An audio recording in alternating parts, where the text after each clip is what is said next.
And welcome back to Mixed Media Live. And we almost got started without a hiccup. Maybe a slight graphical glitch there, but it's gone.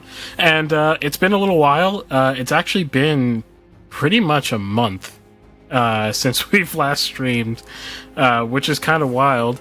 And perhaps in the future we should just formalize a holiday season where we just take time off. Because I think this kind of happened last year as well. So, it makes sense. We all want to spend time with family, and that's a good thing.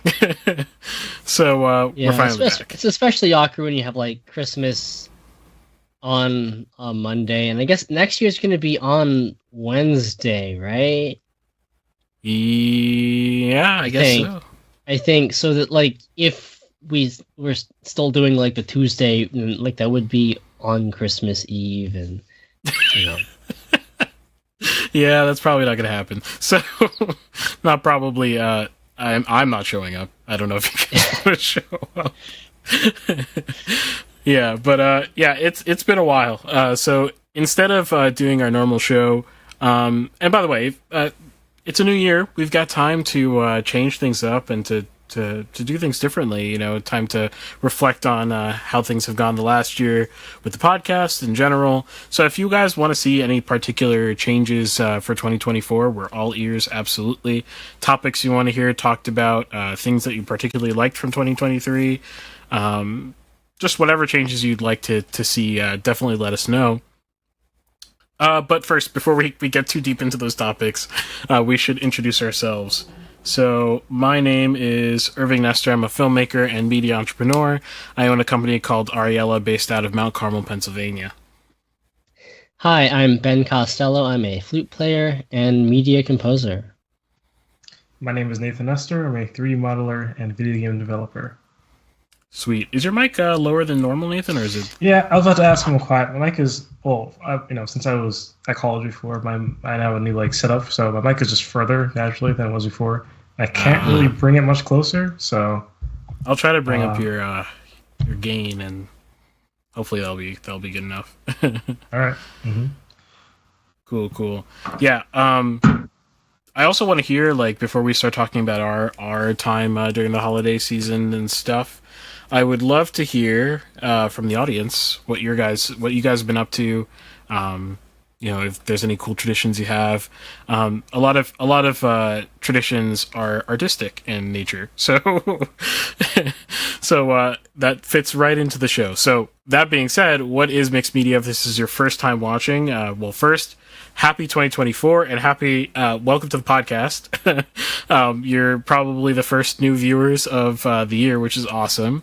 But our podcast is basically an art podcast. I don't really know. We cover such a broad spectrum of topics with relation to, specifically and particularly to film, media, and music, and gaming. And, basically, if you like any of those things, there's probably something in our catalog that you would absolutely love, whether it's history or reviews or pop culture or, I don't know, interviews we've done with filmmakers and composers and game developers. We've done everything. So if you want to go check out our vast catalog of hundreds of segments of this show, definitely check it out. I saw while we were gone, there's a few notifications that I need to go check out. So, and I haven't checked them out yet, but there are some people talking on Rumble, believe it or not, in our comment section, which was super just spread out across our output. I don't know, yes, for lack of a better term, or concentrated in one spot. No, really, just two comments across videos. Okay. but the thing is, we get literally hundreds of views consistently on Rumble, per podcast, and we get upvotes too, most of the time. So it's people clearly are seeing it and clicking buttons, but they won't click the keys and say something. I guess just a shy bunch. That's okay. But we got a few people. I think the one, let's see if I can see in my notifications still. guess I have a Rumble window open. Oh, yeah, one was on our 20 plus ways to fix movie theaters one. Okay. It's a And the dude, good episode. yes, that he appreciated the thoughtfulness of the ideas, and he said he wished his local movie theater behaved in the ways that we described. So sweet. And I don't remember what the other one was. It was from a while or back, and I think I'd have to go through the notifications deeper. But yeah, awesome. Keep it up, Rumble. Keep talking. And by the way, you can join our Discord. Link in the description if you want to talk further throughout the weeks. You can also comment on YouTube as well. Yes, comment on YouTube. That'd be great. In fact, for those of you who normally chat and hang out with us, which we totally appreciate the chats and the hanging out with us, also, it would be great if you just dropped a comment for engagement. I hate to say that, like every other YouTuber says, and I feel gross saying it, but it's true and it helps, and there's a reason everyone says it. We could be worse. We could be like the people who are like, it would really help us if you click subscribe. And to do that, there's I don't know if I'm pointing in the right direction, there's a helpful little bell you can click there. And make sure you click on it and get all notifications. We're not doing that. Yeah. No, I assume you guys know where the buttons are and how to click them. But if you could just even drop an emoji or like, I don't know, some word related to the podcast, that'd be great. Whatever. Beggars can't be choosers, right? Yeah, so I think that's the housekeeping. You know, there's not on the podcast side of things. Yeah, it's just been a bit quiet because of Christmas New Year's season. So yeah, how have you guys' month been? Pretty much. Make sure we give a shout out to our supporters on Locals. Oh yes, go ahead. Yeah. So special thanks to Alex Egbert, K Kairos, Post, and 909 Crime, who support us on Locals. And you can join them as well. Go to our Locals page, link down there, mixedmediapodcast.com. You can find a link to our Locals page where you can support us. I presume for the $5 a month price? No. Still on the Black Friday sales price of $3 a month, apparently. About that, yeah. As is tradition, I legitimately... This is not an act. I legitimately forgot again to turn it off. There you Christmas go. gift. Yeah. Exactly. So you can, if you like what you see, you can support us. And if you do support us, you have access to our live whiteboard, which rarely gets taken advantage of. Maybe we should resolve to use that more this year. Definitely. I don't know. And you can also get access to a little bit, more stuff on our Discord channel. Sometimes we have extra discussions there. Some stuff I'm going to talk about. I'm going to save. I've already put more details about what I'm going to talk about a little bit in that channel. So if you want a little bit more information on what exactly I'm talking about, and it's not as vague as what I'm going to make it sound like, you can go support us on Locals and look at our Locals only channel on Discord. Absolutely. Yeah, that reminds me. There is there are some plans. Maybe in the future, I'll lay out. When we come to a consensus on like what improvements we want to make when and like stuff like this. We'll post that on the Discord as well. If you didn't know, there's also a Locals only channel. I don't know if you've mentioned that already, and I'm just repeating you. Yeah, I did just mention that. But there you go. But stuff gets said in there occasionally that doesn't get said elsewhere. So yeah, it's a cool time. So how are you guys' weeks? Or not weeks, month? It's good. I mean, it's hard to, usually when we do the how was your week thing, it's a lot easier because only, 7 days before, but I don't know. I mean, I suppose there was a lot that went on. I'm working on a website right now for, I guess I'll explain later, but working on a website which is kind of cool. It's gaming related. So yeah, I'm kind of surprised with how much progress I made in so little time. So it's like it's functional, not in a way that I really see it, but it kind of works, which is cool. I've been playing the finals, which is really good. I got I think that was probably. I think I got this. Yeah, I don't think this happened before last podcast. I got a Humble Bundle for. It was like a Metroidvania one. I don't know what they called it exactly, but so I have a few Metroidvania games now to play. I mentioned that in the Discord at some point, probably a few weeks ago. Kakaros let me know the order I should play them in, so I haven't gotten to them yet, but we'll do at some point. And yeah, those are the big gaming things I can think about. Yeah, cool. Yeah, I don't know. I mean, obviously a lot of stuff went on over the month. I think looking back on it, I'm kind of disappointed that I didn't watch as much, like as many films as I wanted to. But still a lot of time for art amidst other things.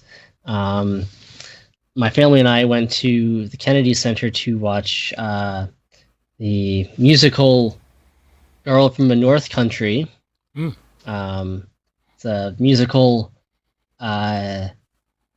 with songs by from Bob Dylan's catalog. Yeah, it was interesting. I have some thoughts on that. An interesting show. Yeah, I don't know, but certainly a lot of stuff musically. It's always good to the holiday season is always a good time.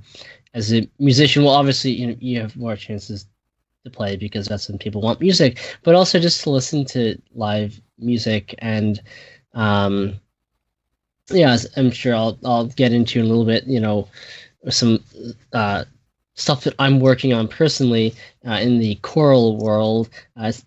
Christmas is a great time to hear a lot of choral music because people like choral music and Christmas carols, So, yeah.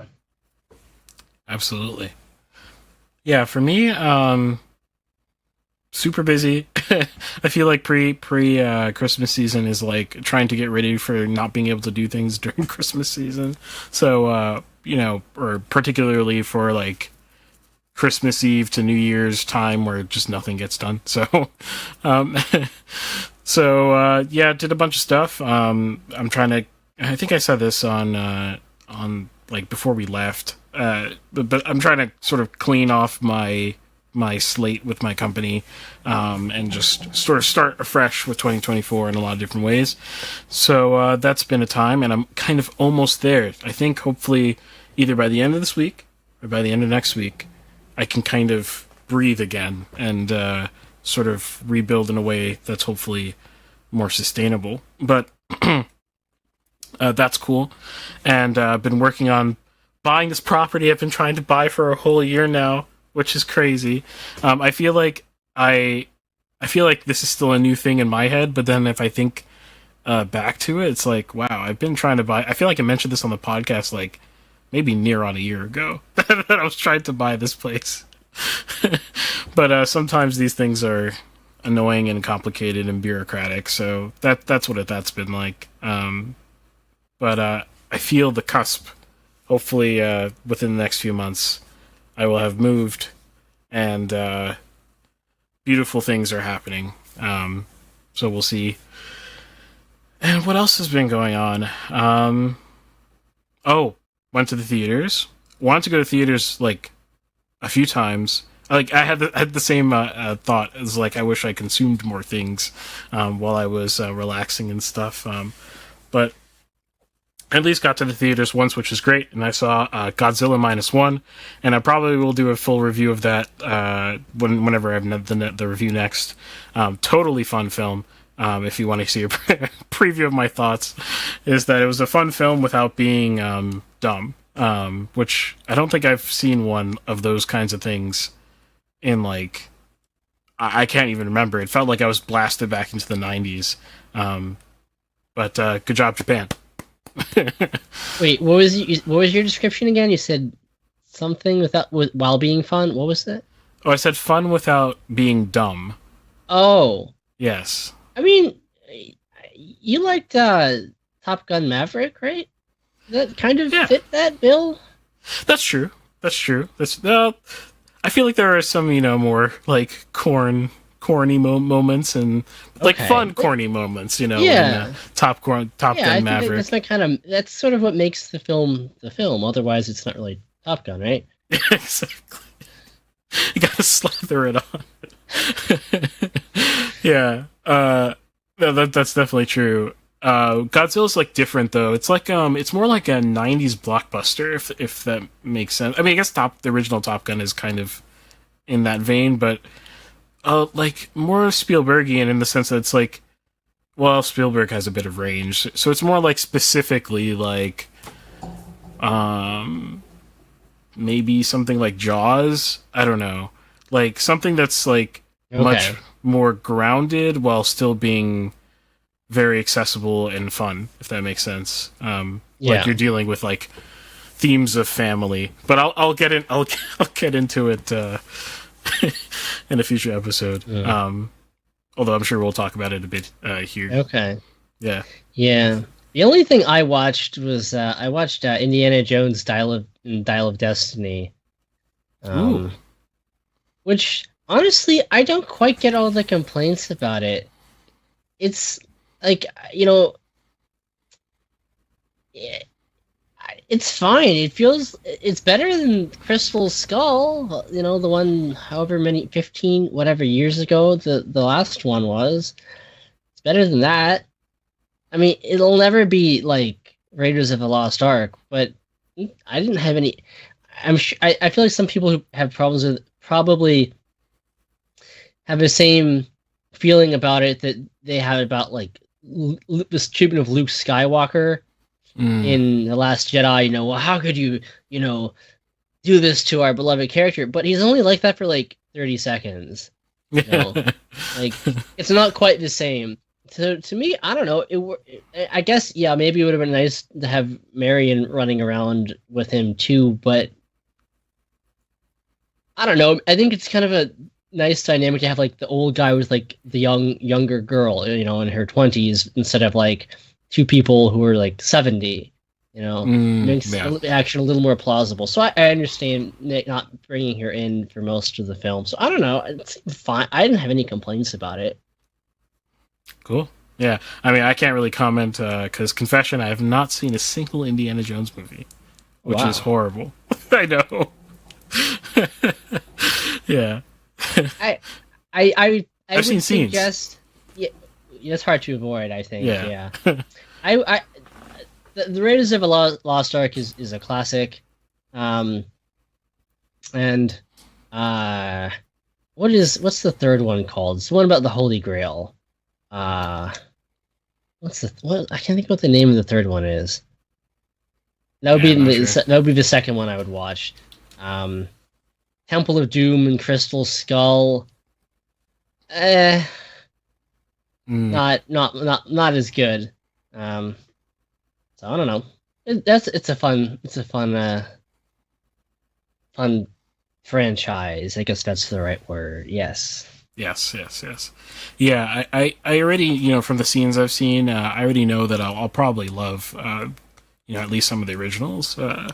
Like, just charming and like properly, family friendly and just fun. Like everyone can sort of enjoy it. The filmmaking is not taking a break, right? Like just because it's a fun family film, it's like top-notch filmmaking on top of it, which is awesome. Yeah. I also watched I fulfilled my annual duties every year. Actually, now that I think about it, I just missed it. Every year I try to watch Winnie the Pooh.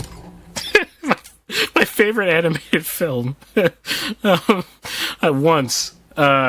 Just to remind myself, because I practically had the film memorized, like from front to back, line by line, from since I was a child, and I just think it's one of the funniest, like legitimately funny films, and just love the style and everything, and just left an impression on me.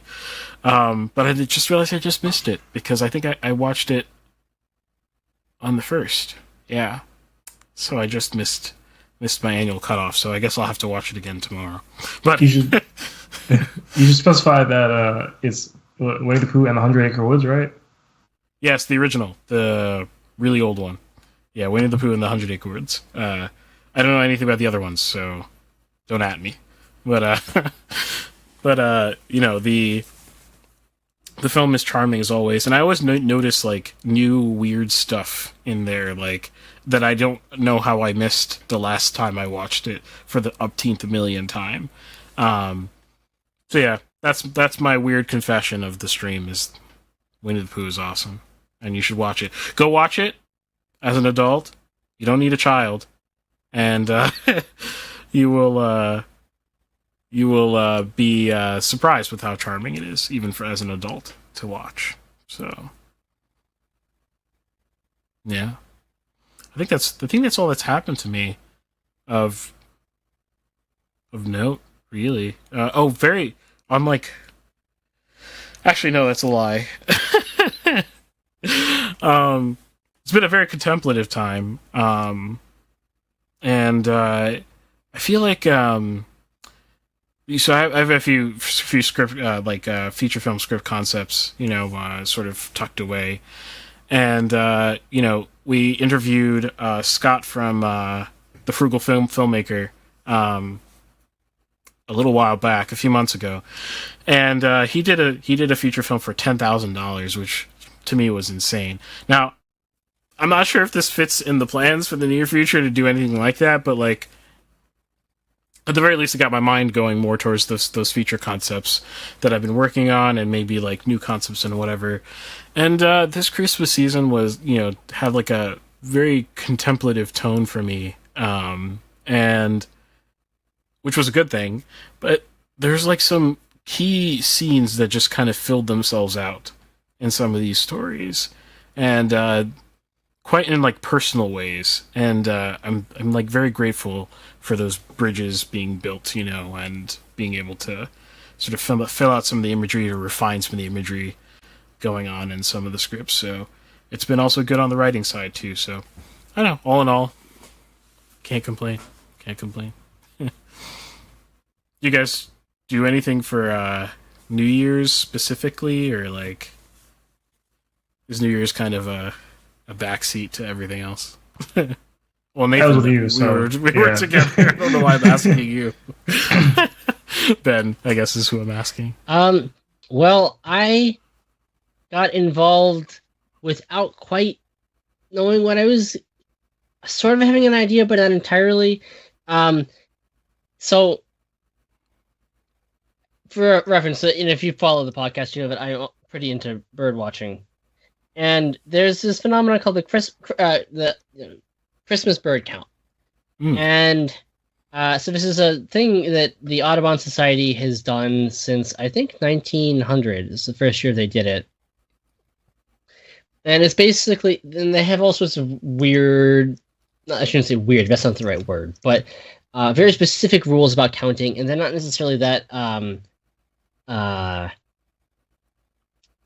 tied into the way that modern birding and people who started birding like in the the last 15 years, and the technology we use, the way that we think about counting things and effort and whatever. But the premise is that a bunch of 15-mile radius circles all over the country, and also in a couple of other places, Canada as well. And yes, there's a specific way that these things are counted, and it's each circle has a date from, I think it's December 15th to, I can't remember maybe it's January 15th, maybe it's the latest date for them. And there are all sorts of rules that you have to follow so that the data is like, even if it's not necessarily the best way of collecting data now, it has to match historical data collection methods for comparison, at least anyway. So I volunteered with one local one in the past few years, but I was asked. Well, so in another count circle that is in a different county from me, the guy who has been one of the area coordinators since I think 1970. Mm-hmm. He is getting ready to step down because of his, he basically has a lot of vision problems, so he's difficulty identifying birds. Yeah. And so he wrote to somebody, like the president of my county's bird club, and said, I'm looking for somebody younger to take on this role. And the guy recommended me, so I'm like, okay, fine. I don't really know exactly what I'm getting myself into, being not just like one of the volunteer counters, but being one of the area coordinators. And this Christmas break count took place yesterday, so I tried to go to bed early on New Year's Eve because I had to get up at like 5 in the morning and do bird stuff, and then do a whole bunch of data stuff today, which took. I thought it wouldn't take that long. It took a couple of hours. I mean, figure out all the just data. They want very specific data, and like in a way that you have to like pull out my calculator and like calculate all of this stuff, and then I had to do it for everybody else in the area, and then So that was that's what I did for New Year's. Yeah. Well, I mean, action packed. Yeah. Well, certainly. I guess getting up at 5 a.m.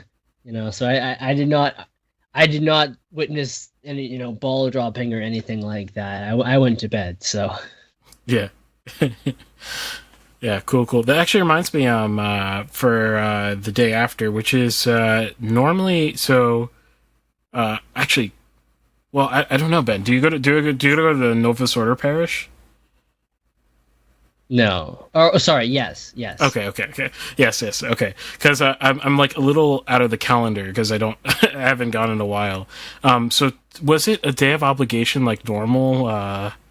No. The USCCB declared that for the entire country it was not a holy day of obligation.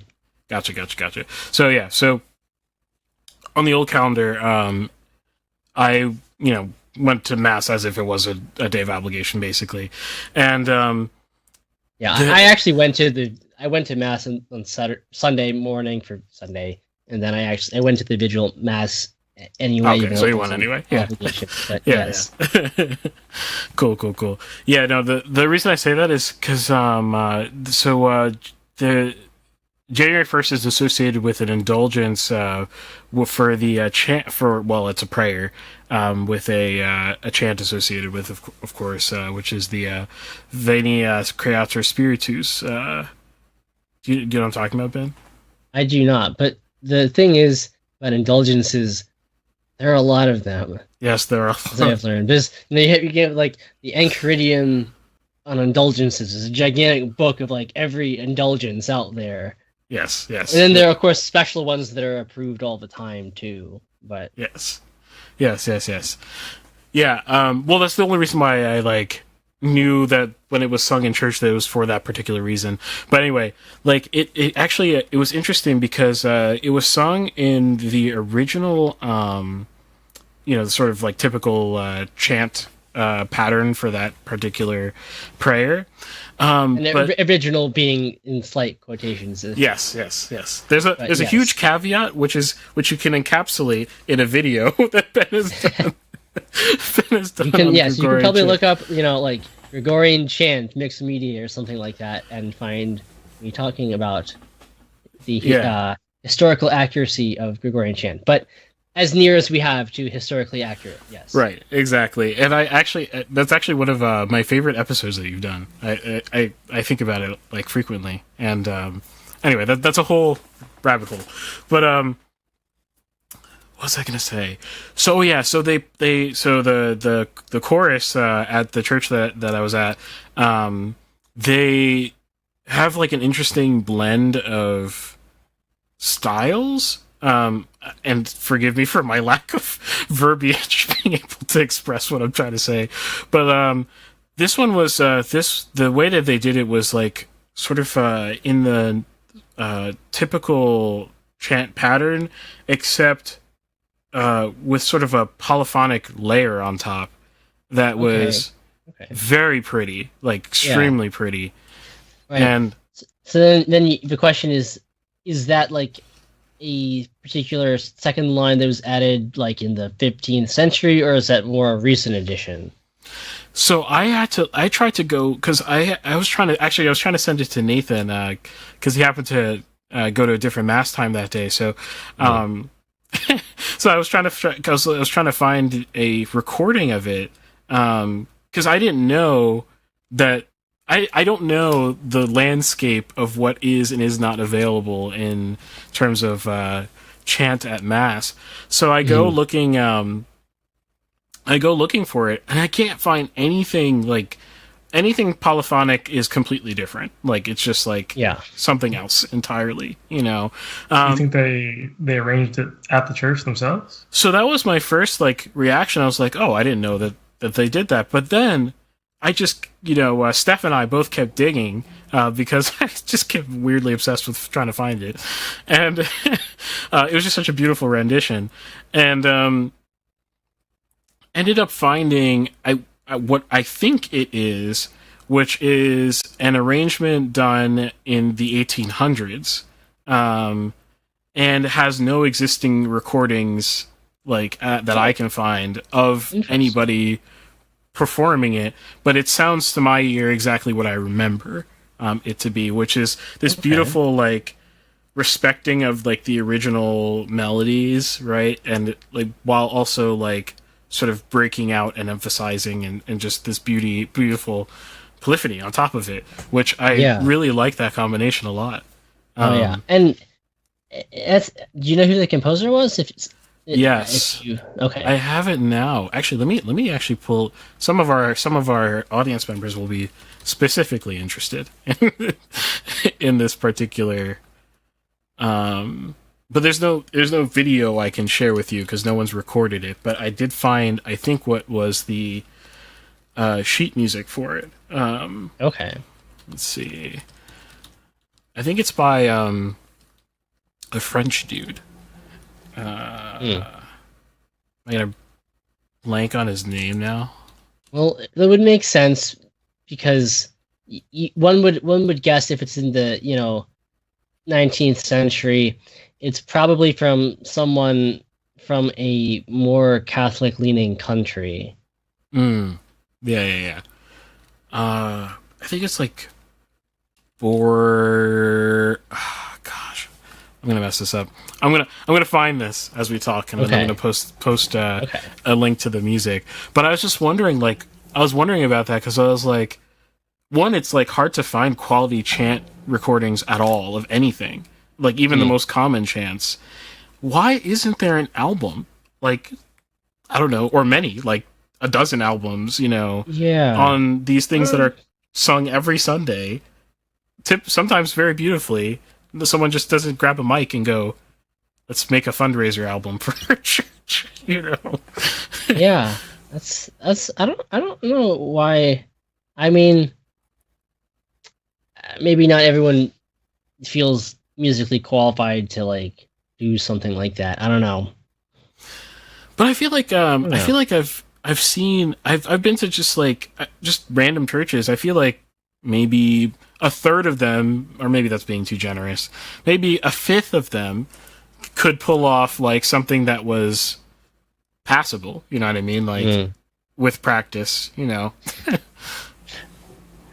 One other thing that I so I'm gonna say this, and then we'll turn back to the chant too, because that segues pretty nicely into what I was hoping to talk a little bit about. But one vaguely related, is that I have noticed, and maybe it's just a trend in places that I have personally been, but my feeling is that Protestant churches are far more likely to pay musicians.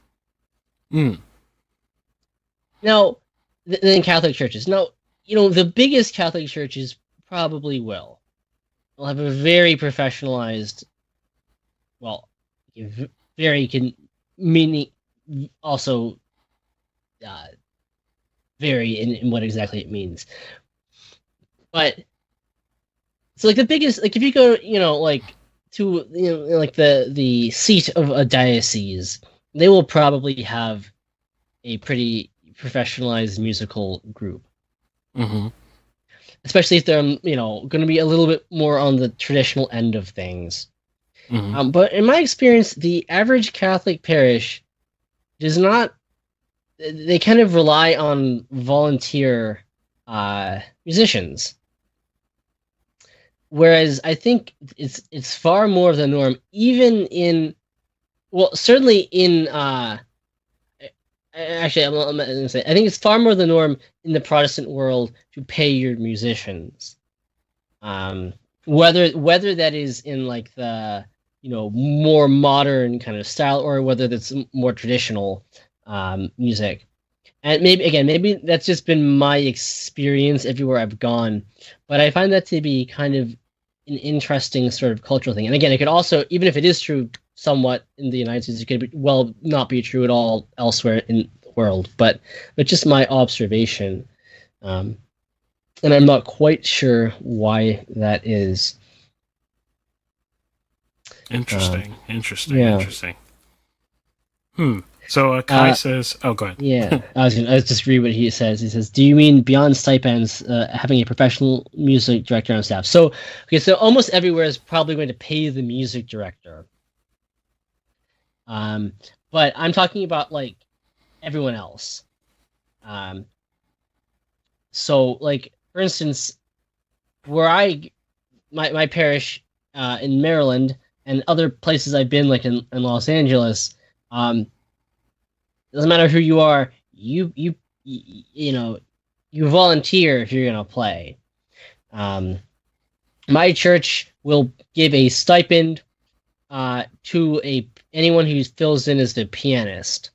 So, like for instance, on Christmas Eve we have multiple masses. So the pianist who plays at one of the other masses, that's not the music director, will be paid a stipend. Which is always interesting because I'll often play at those masses too, but I don't get paid because I'm just a volunteer. No, why the pianist gets paid, I don't know. So, yes. Now, if I go to the Basilica in Baltimore, they have I don't know about all of their masses, but certainly for their high mass, they have a fully paid choir. Now, often they're drawing, from like students, vocal students at Peabody, which is like literally just a few-minute walk to the Basilica, and other local area professional singers. But they're paid, and they go to rehearsals, and I think they're presumably, I imagine, paid for attending rehearsals as well. And I can't speak to what the Basilica does, and like they're not high mass. But I imagine though that it is still paying people and not just having So I guess it's you have to balance, like, do you want to allow the average not like professional level musician who's a parishioner to participate if that's how they feel they can participate, right? Do they need to be professionals, right? Or do you want to have a space for them to participate? There is probably a balancing act in there, but I don't know what exactly the correct balance is. Interesting. Yeah, I just found I think I found the arranger's name, which is Father Adrian Fortescue. I don't know if that's familiar at all, but no, it's probably really random. But I found that it uses the French technique apparently called faux bourdon, or something like that. Is that? Yeah. Does that comport with my description of the? Yes. Yeah. Okay. Yes. Gotcha. Yeah. So okay. So if we're gonna just like very very briefly go back to our, history of chant.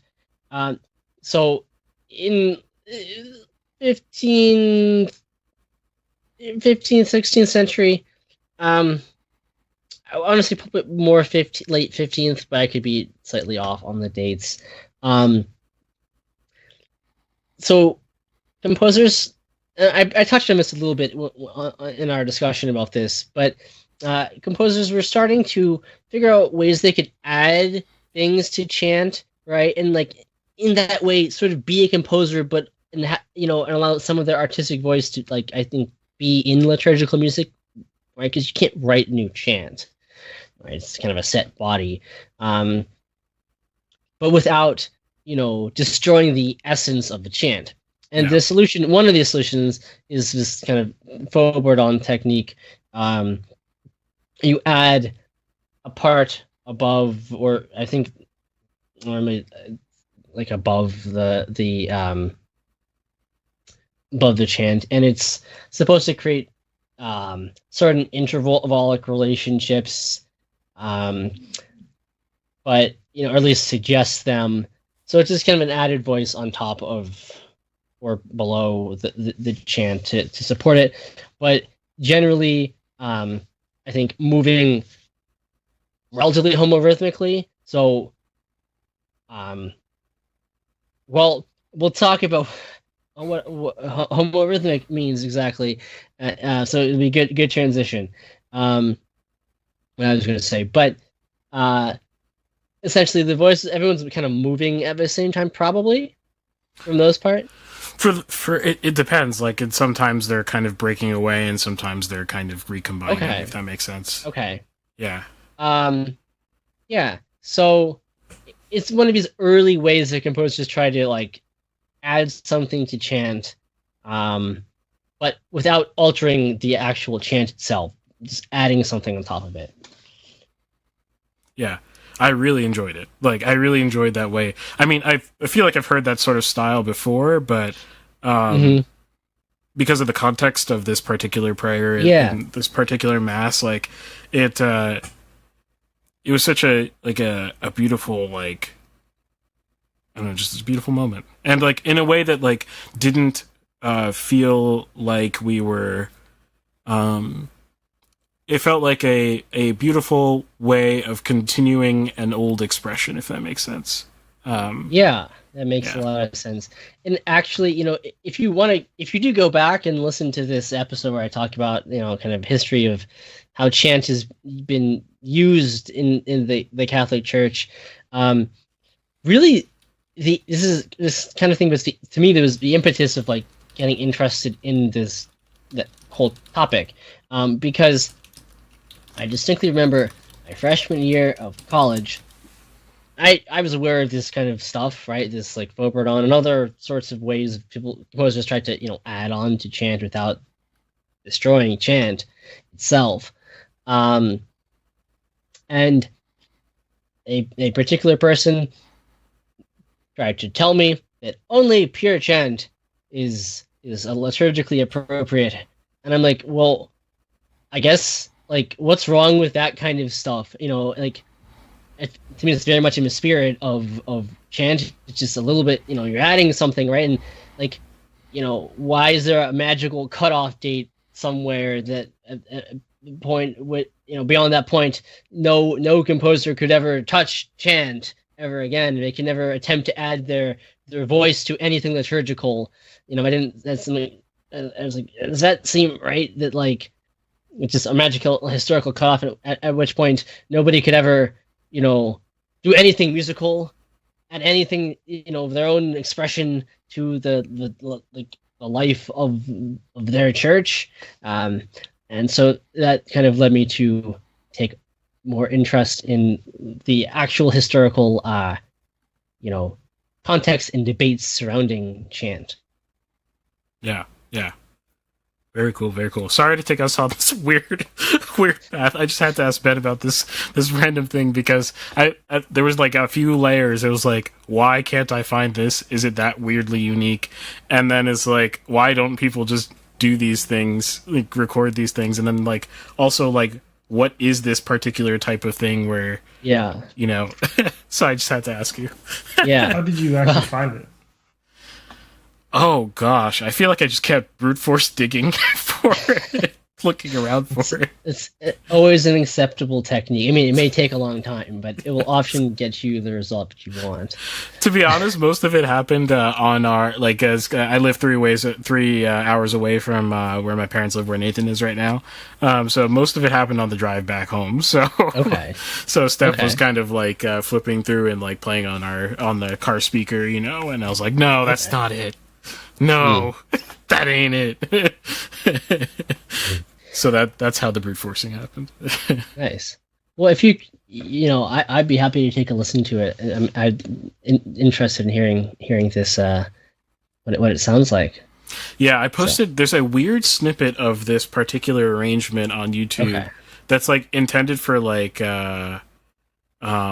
practice. Right, like, or like teaching. Yeah, exactly. Okay, so it's like oddly slowed down, and like the pitches are perfect, and so it doesn't sound human at all. But like, okay, all right, yeah, we can use our imagination. Exactly. Okay, great. Yes. I'll definitely look at that as soon as we finish tonight. Well, if you allow me to make that a segue into what I was planning on talking a little bit about. Yes. Yeah. So. I've given a lot more detail on this on our locals only Discord channel, but I'm not gonna. I'm still not gonna like reveal publicly the exact contents of what I'm talking about. Mm-hmm. But if you want those details, you can support us on locals and get access to that channel, where I've written quite a bit about some of the background to this. Yes. I certainly have more to talk about, but let's talk a little bit about it here. So, without revealing too much of the actual content here, I've been thinking quite a bit about music, writing something that could be used liturgically, and I don't mean like as a mass part, but like in a Catholic liturgy. And whether it is tied to a particular saint or a feast that is tied to this saint, yet to be determined. And I know I'm being somewhat vague, but I don't want to say too much and then have people expect something yet. But this is something I've been putting quite a bit of thought into. And basically I'm talking about a particular saint, and this saint has a lot of writing that she did. And the big challenge for me is I've never written anything vocal. Okay, so that in itself is a challenge. But what I found kind of perplexing, I mean not perplexing, but something I've had to think about is how I select what the actual text that people are going to sing, right? Now, I think in general, composers, when you're talking about like vocal music, it's like it in general in the classical music world, a lot of times it's from poetry, right?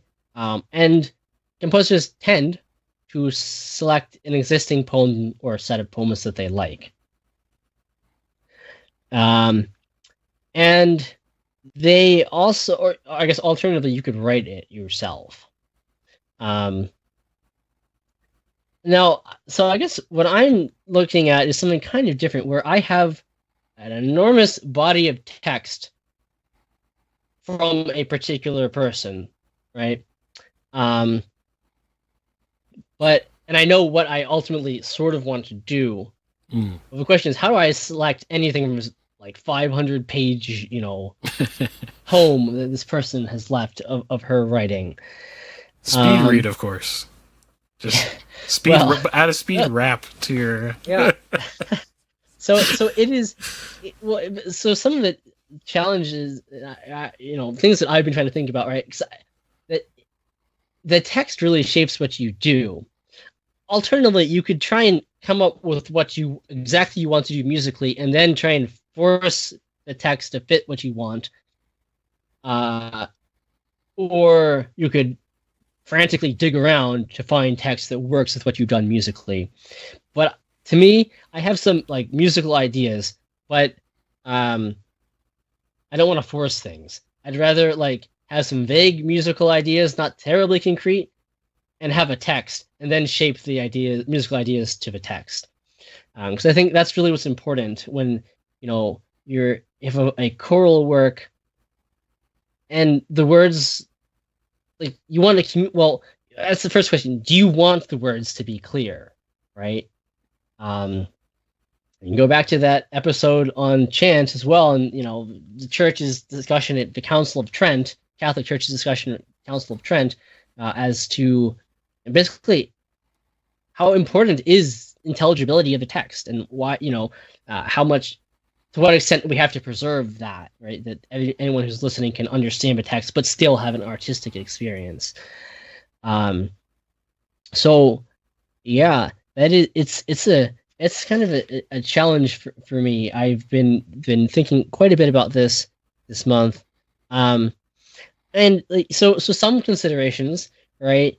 You gotta some like kind of overarching considerations that I have. So like the overall form, with choral music, vocal music, right? You have things like strophic form, right? Where you have like musical idea, and then each new verse has the same musical idea. So so that's all you have. And you could think of something like, since we're coming out of the Christmas season, like any Christmas carol that you can think of is strophic, right? It's a set of text matched with a musical line, and then the musical line is repeated, but you have different words second time. Mm-hmm. Basically every Christmas carol out there. You could have verse and chorus, which is very similar, except that you have, the verse is always the same. You have a chorus, which is always the same, and generally the chorus always uses the same text as well. And then you go back to the verse, same music as the first verse, but new text. Okay. And the other general way of composing vocal music is what we call through compose. So it's, each new kind of stanza, or each new section has its own music, and it can be kind of free flowing through these things. It's not necessarily a rigid form. It's whatever you want, kind of is what is there. And each of these, so you gotta, for me, I have to kind of, that's my first like consideration, right? And it shapes how I select what I'm thinking about when I'm trying to select text. Right? So if you want something that's strophic, okay, so that to me, what that tells me is that I need probably, let's say I decide something strophic, and let's say I have 3 verses. I probably need 3 roughly things that are roughly the same length, right? Quotes, and they need to be somewhat compatible with each other and compatible with one musical idea, right?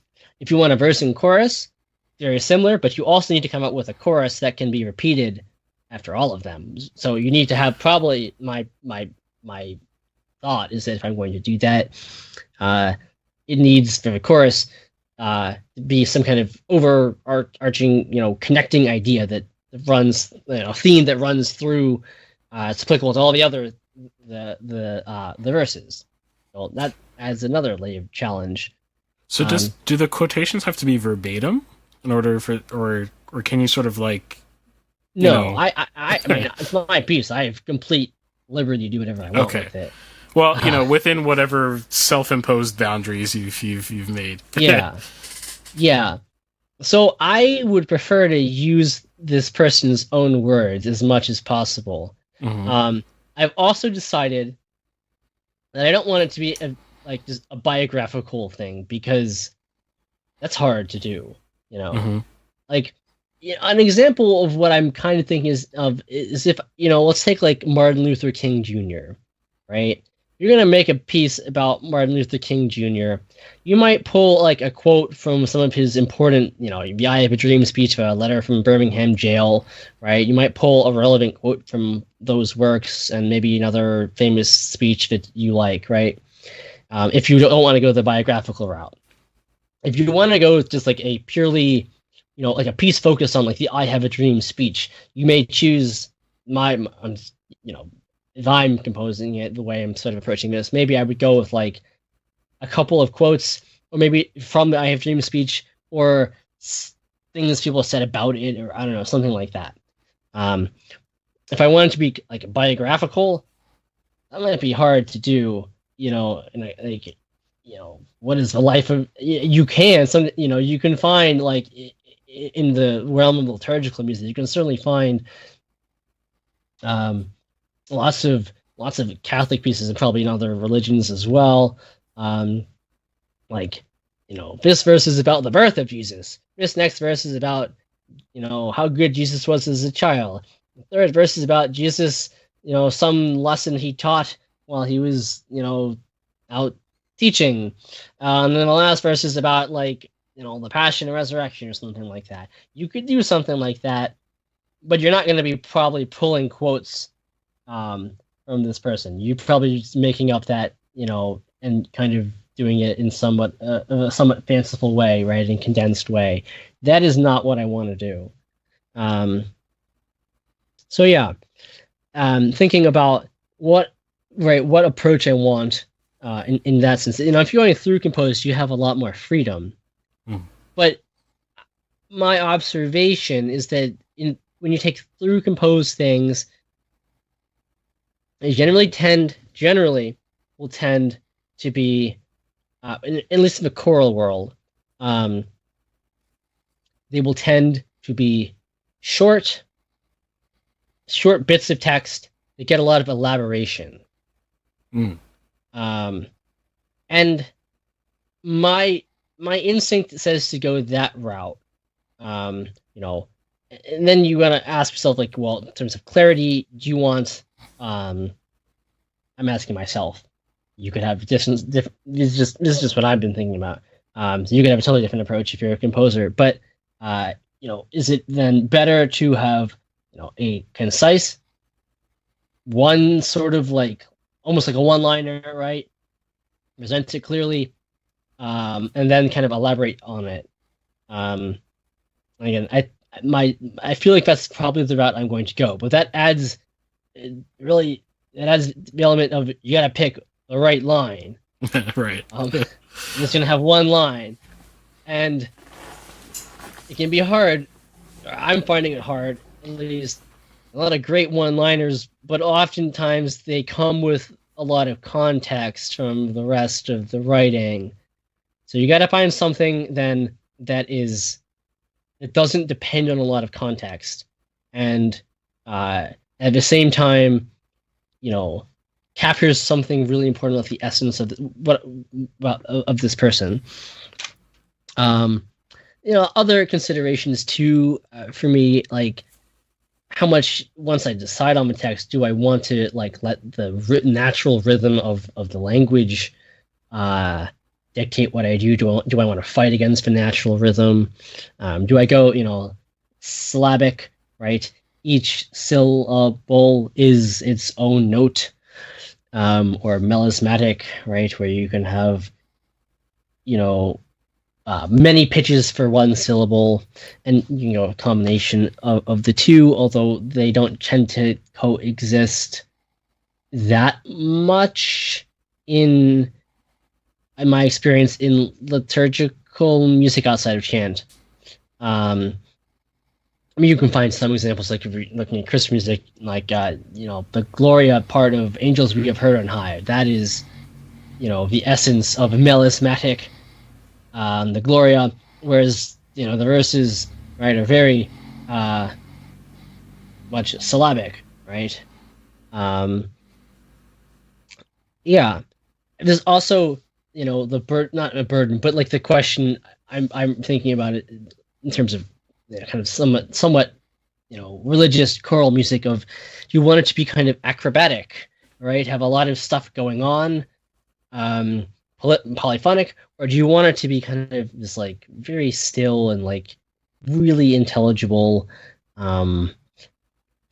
Like I really love the vocal music. A lot of great Russian vocal, Russian Orthodox vocal music that I just love. Been listening a lot to Sviridov's liturgical music. Great 20th century composer, student of Shostakovich. Wrote a lot of great choral music for the Russian Orthodox Church. But to get that kind of stuff, you really need good singers. You're gonna have really dense harmony, and like it's very syllabic.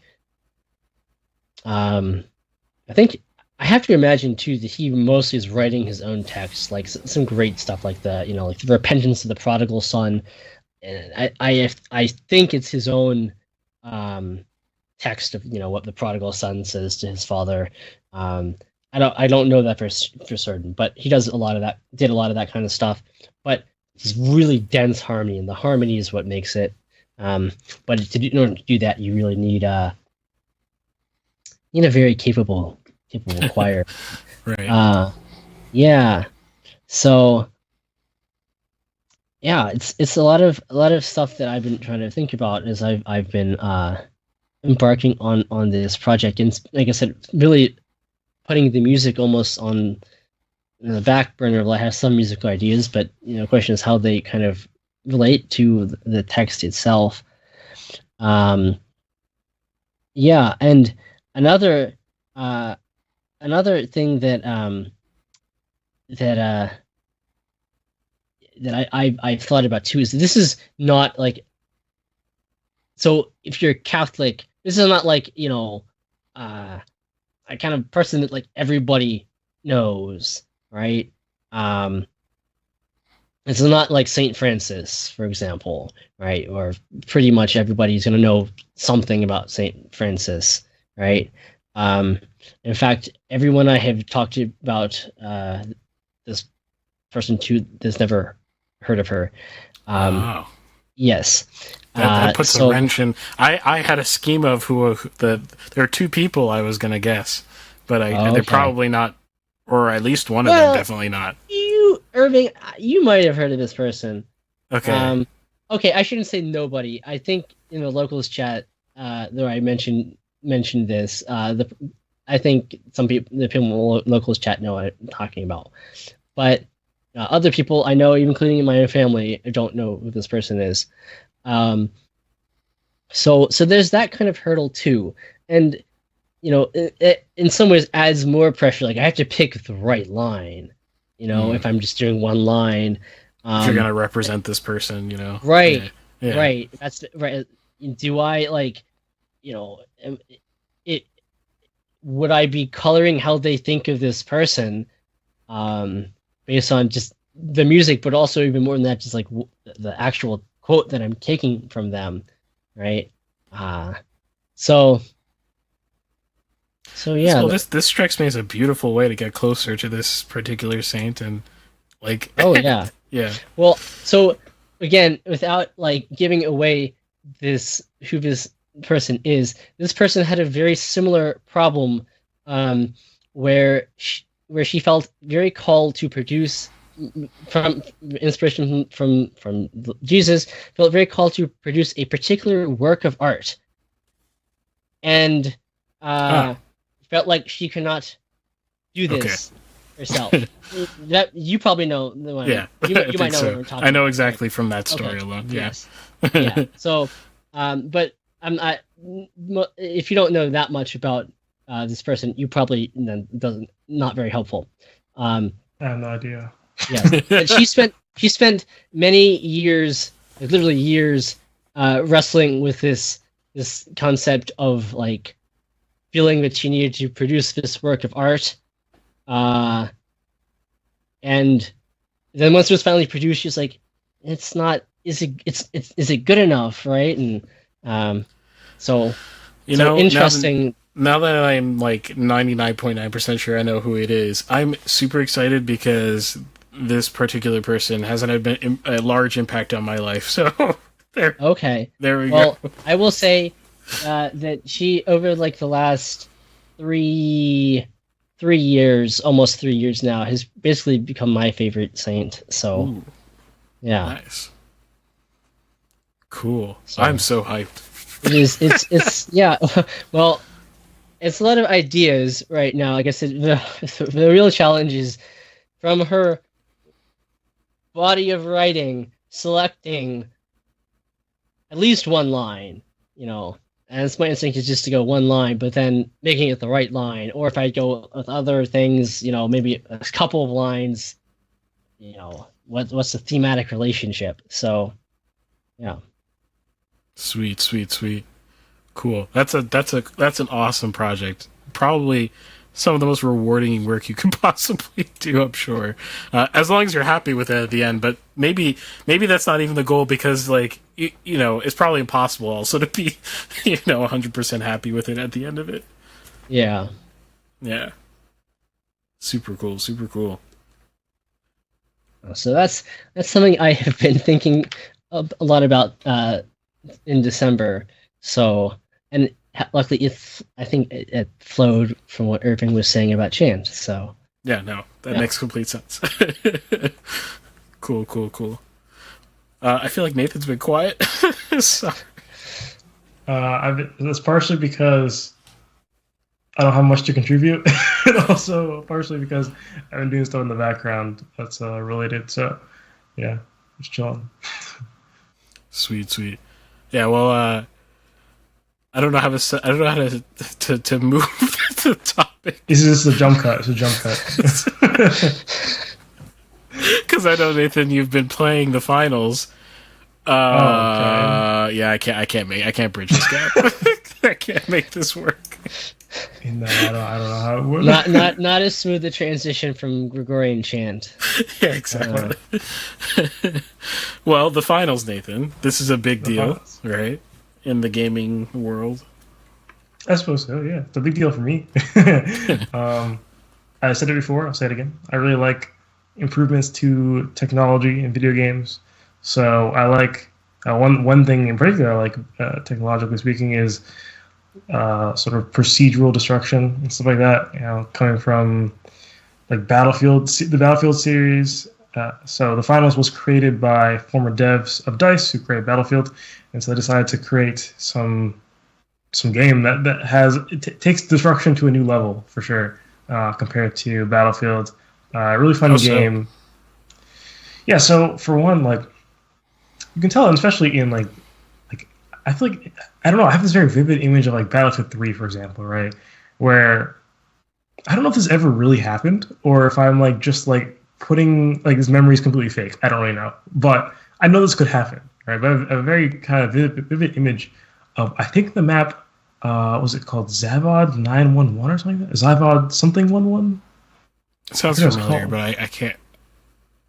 I I don't remember what the number it. is. It's definitely Zavod something. I don't know. I don't remember the number.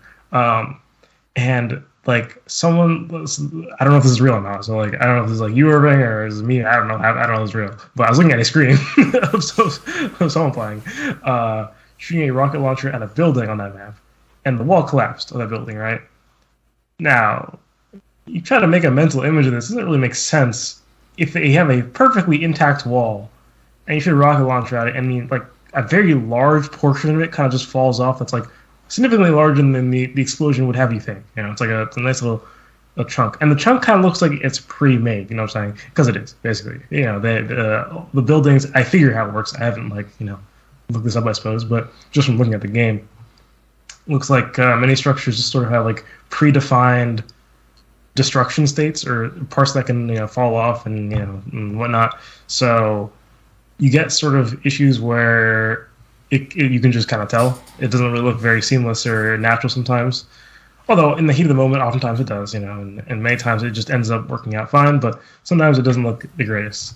In the finals, it looks, I don't know how they do it, but it looks truly procedural. oftentimes, where like you know shoot a rocket launcher at something and the hole is exactly where you think it should be, you know. So that's pretty cool. There is definitely a lot more destruction than Battlefield.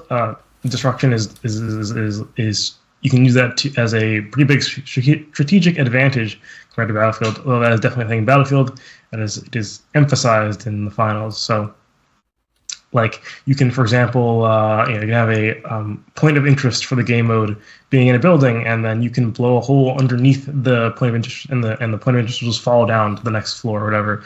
And that might be advantageous because maybe you have that floor.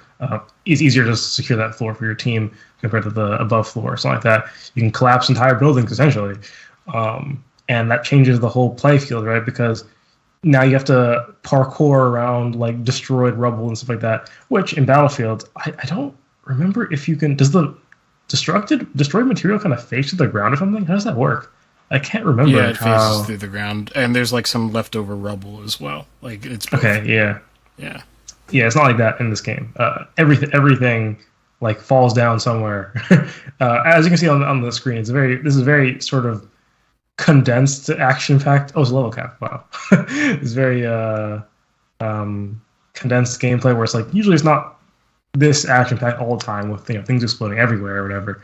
But it is definitely a pretty interesting game. One interesting thing as well is that they force you to use a super sampling technology, which is interesting. So no, super sampling is essentially rendering a game at a lower resolution, that is less pixels on the screen. So instead of say 2560 by 1440, I think that's the resolution, you can render it say at 1920 by 1080, and it uses some method to upscale the image, not simply just blowing up the image like you would in like MS Paint or whatever, where you just Microsoft Word, where you just make the image bigger and it looks a little more pixelated, but rather it does some smart stuff to try to fill in the gaps on the missing information. So I don't really know how it works. I know, so AMD and NVIDIA, which are two graphics cards developers, have their own versions of super sampling technology. NVIDIA's is called DLSS, and AMD's is called FSR, Fidelity FX Super Resolution or something like that. As far as I'm aware, I don't know. I'm not sure. I have an AMD graphics card, so I'm not sure if DLSS is supported on this game. I didn't see the option. It's possible that it is. It was just advertised in the video, so I presume. Yeah. Oh, DLSS? Okay. Yeah. So there's that, and then there's FSR, which I've used, and it just forces you to use it. Like you just can't not. Like there's actually three options. There's like an Intel Xeon one, which Intel Xeon is a line of processors, and they're very expensive, so I don't have one. And I'm pretty sure those aren't those their server processors? So I think they are. I think I'm wrong, but that'd be a very strange line of like processors to actually bother with making a super sampling thing for. Given that I don't think most gamers are, even a fraction of them are playing on Intel Xeon processors, but whatever. And then there was a third one. It was something I never heard of before. I don't really know what it is, but yeah, I just use FSR, which works fine. I haven't really noticed any issues with that at all. So yeah, I'll probably make a proper review on it at some point. I haven't formulated my opinion fully yet, I guess, but it's been really fun. And yeah, also the game is completely free, which is kind of surprising given that the target audience is probably people who play Battlefield, and Battlefield is not free. So that's kind of surprising. So yeah, that's my mini review, I suppose. Sweet. Yeah, I downloaded it. So nice. I downloaded. I played the tutorial, and then my computer crashed. So I don't. Okay, so this happened to my, not this exact scenario, but for my roommate I was playing with earlier, actually, or my former roommate. I don't live at college anymore, so, I graduated. I guess I didn't say that in the news. Oh yeah, that's kind of a big deal. How my month was or whatever. So, congratulations. Thank you. That's why I'm home right now. But, my former roommate, I guess. Yeah, we were playing earlier, and I played yesterday as well. And he was having this issue where he was crashing, and it actually was having to do with the super sampling technology. He switched from like the one I never heard of to FSR, and that worked. So, yeah, maybe check your super sampling method maybe or something. Also, he did Yeah. upgrade his driver as well, and his driver literally had an update specifically like because so with graphics drivers they oftentimes release specific updates for specific games, which is kind of weird to think about. I'm not really sure what they're doing. You know what I'm saying? Like I don't really know why this is required, or whatever. You know, like in my brain, right? This game, for example, uses the Epic Games engine. In my brain, it's like it's being rendered like every other Epic game, right? Basically, yeah. Or I'm not saying I haven't say Epic Games. I'm gonna say Unreal Engine, owned by Epic Games. But it's being more or less using the same rendering pipeline as every Unreal Engine game, right? So I'm not sure why you would specific driver updates for certain games, but he updated it as well. So his driver for that, and it had a specific to the finals update. So that might help as well if you check for graphics drivers updates. There's something I was gonna say as well. I forgot. Just to give some context for how it crashed, like I lost all graphics, and that's it. The rest of the computer, kept chugging along. I had to hard reset the computer. Yeah, so I was wondering if it might be a power issue as well. Like I overdrew or something. I wasn't sure exactly what happened to it. It made me scared to stream today unlikely? On the podcast, that's for sure. Oh. Has it ever happened to you before or no? I feel like it happened like once, like years and years ago. I might not have even had the same card. Actually, no, I think that's actually just after I bought the card. So maybe it's a stability thing where I didn't have the right driver or something. I don't know. Maybe. It sounds like, I'm pretty sure, it sounds like your graphics, like not the finals crashed, but rather your graphics driver crashed, which would explain that. So, I don't know. Yeah. But that's a possibility. Well, yeah, and speaking of graphics, this game runs really well. Very surprisingly well for how good it looks. I was playing on low settings, actually, because I need to upgrade my computer. It's getting kind of bad at this point. But I was playing on low settings on this game, and I actually thought, wow, this looks pretty good. Yeah. So I probably could run on medium settings, and I just haven't given it a shot yet. So, yeah. Cool. Sweet. Shall we play some Arguing with Reddit to sort of mix it up a little bit over here? Let's go. So in this vein, actually, the first one I'll pull up, and the way we'll do this episode, because this is sort of just us chilling, is one, I want to see some hot takes in the chat, please. So one that you've ever thought of, or someone that has a hot take that you've seen anyone else say, or you want to link us to, that all works. Put it in whatever chat and whatever platform you are, that includes Rumble, and I will see it and display it. Yeah, so since this is sort of a chill podcast this time around, I'll just sort of pull these up willy-nilly, and we'll just have fun with them. We may do all of them, we may not do all of them. We can just play it by ear and just have a good time. But because you mentioned, or we're just talking about the finals, I had this on r/gaming news. I saw this. Let me pull this up here. That reminds me, we didn't go over news actually. Oh, we can. Well, we can always circle back to anything after, because I definitely want to talk about like what's to come 2024, like what you guys are thinking, seeing maybe for your particular fields of interest. But let me see here. Let me pull this up here. So this says the finals players frustrated with the impossible to finish battle pass, and I just scrolled down real quick before I put this in there. The first one is, this is my problem with every battle pass. Now, I'm probably very ignorant on this particular issue, but explain to me what the lore behind all this complaint is. Like, what's a battle pass, or? I don't even know if I know what a battle pass is. I thought I knew what a battle pass was, but maybe I thought it was just a subscription, right? Or it could take that form sometimes, but it's not that simple, I guess. So what battle pass is just fundamentally is like, it's typically it is one way to. So this game is free, right? Is one way the game monetizes. Aside from the battle pass, you can buy skins separately, but it depends on the game. But I'm not too sure about the battle pass details for this game.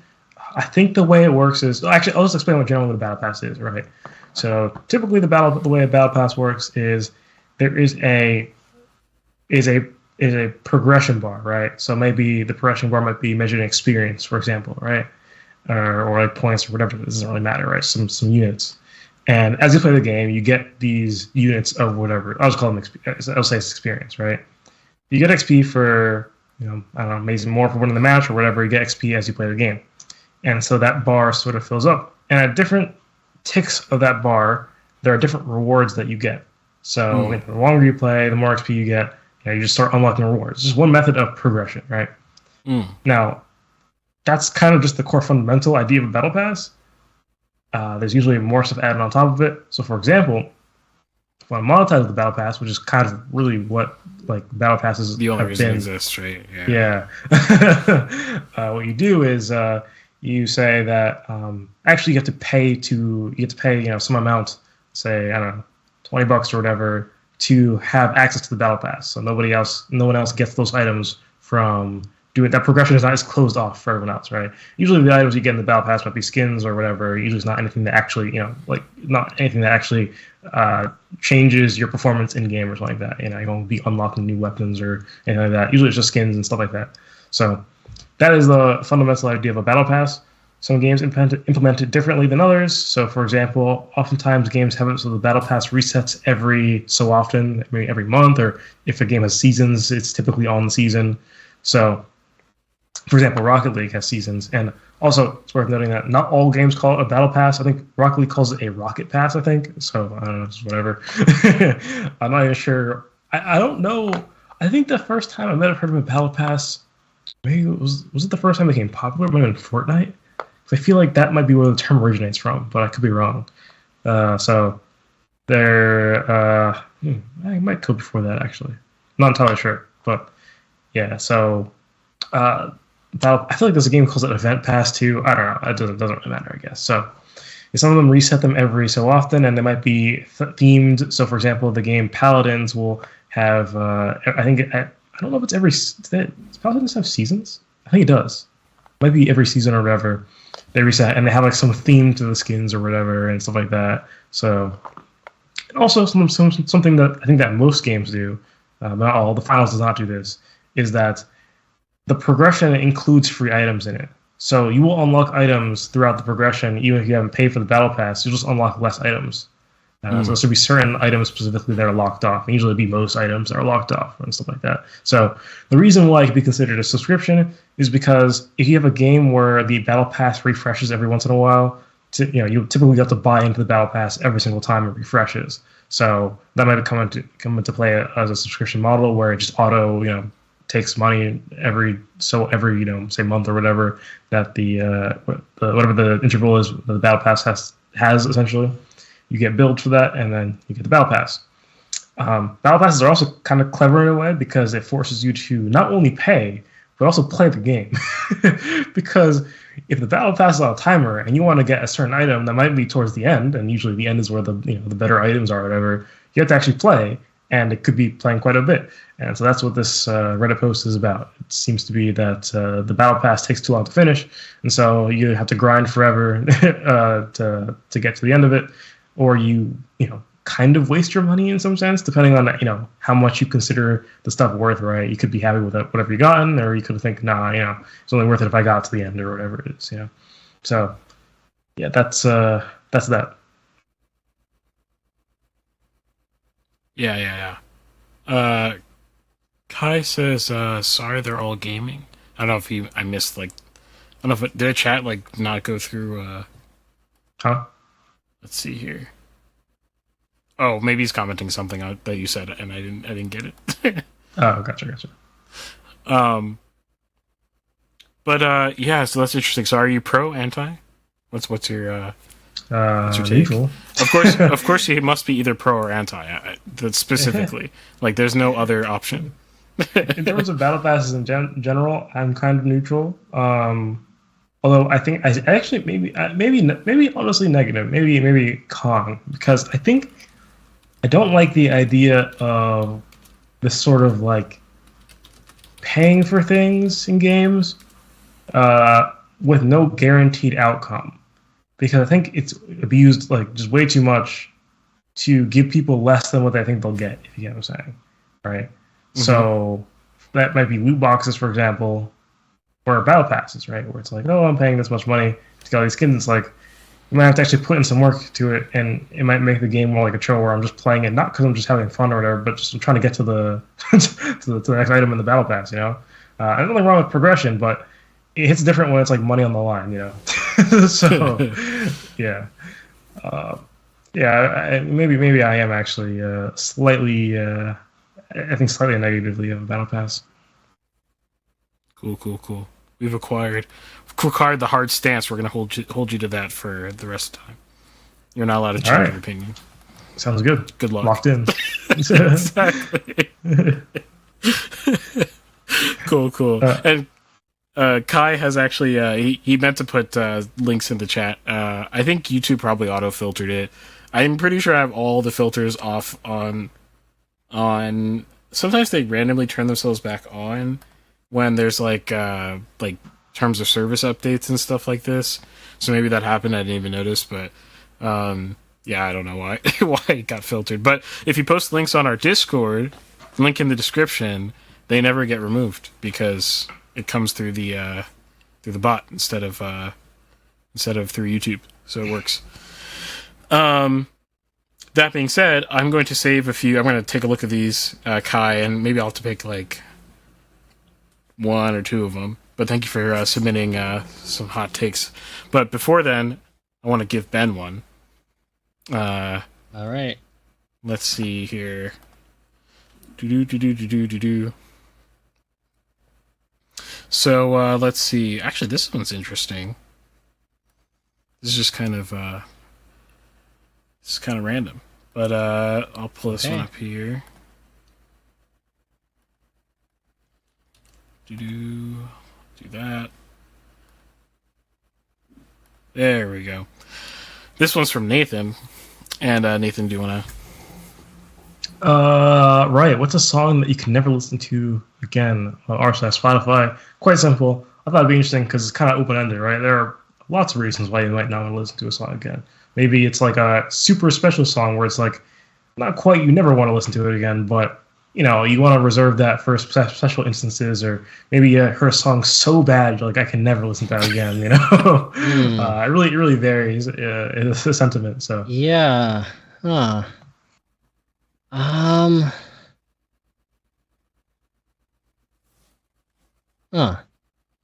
don't know.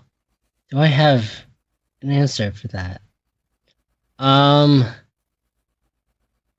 can certainly say that sometimes I'll like hear a, recent pop song and I'll say, well, I don't think I'm going to intentionally listen to that again. But I don't know that's quite what it means. This question is after.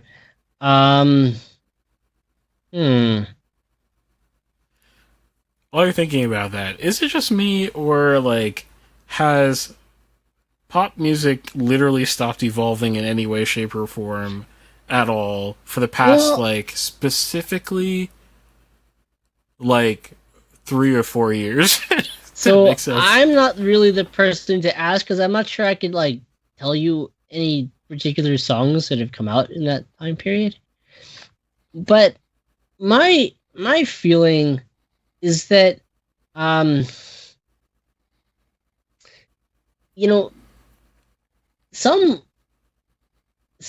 issue, or maybe one of the factors contributing to whatever's happening is that I don't know. I think the rise of streaming has really shaped music, probably in a way more than it has even in film, visual media, because you know, in the popular music world, it's everything is available to you, right? Instantly. There's no like mediator or arbitrator of taste. Not that that's necessarily a good thing, but it's it's very different than like when your way of experiencing music was like in the 70s. Like the important radio stations, kind of you heard what they played, and right, you're kind of at the whims of their DJs. I mean, you could go and explore music for yourself, but it's a great way to learn new things, what's coming out. Now, the barrier to entry is so low, and you just put it out on Spotify, and it's very easy. Everything is ever recorded is available to you for free, even if you're willing to put up with some ads. But I don't know if we listen to more things. I mean, we may listen to a greater volume of things, but my sense is that there's a lot more music that is coming out because the barrier to entry is so low. But at the same time, we kind of get stuck in feedback loops of, well, this is my playlist. I know this artist. I'm just going to keep playing this playlist or this artist. And we don't really have much of an incentive to, like, listen to something different. There's no one there to, like, give us something different. Listen to, your friends might tell you that. And I think we also see, like, the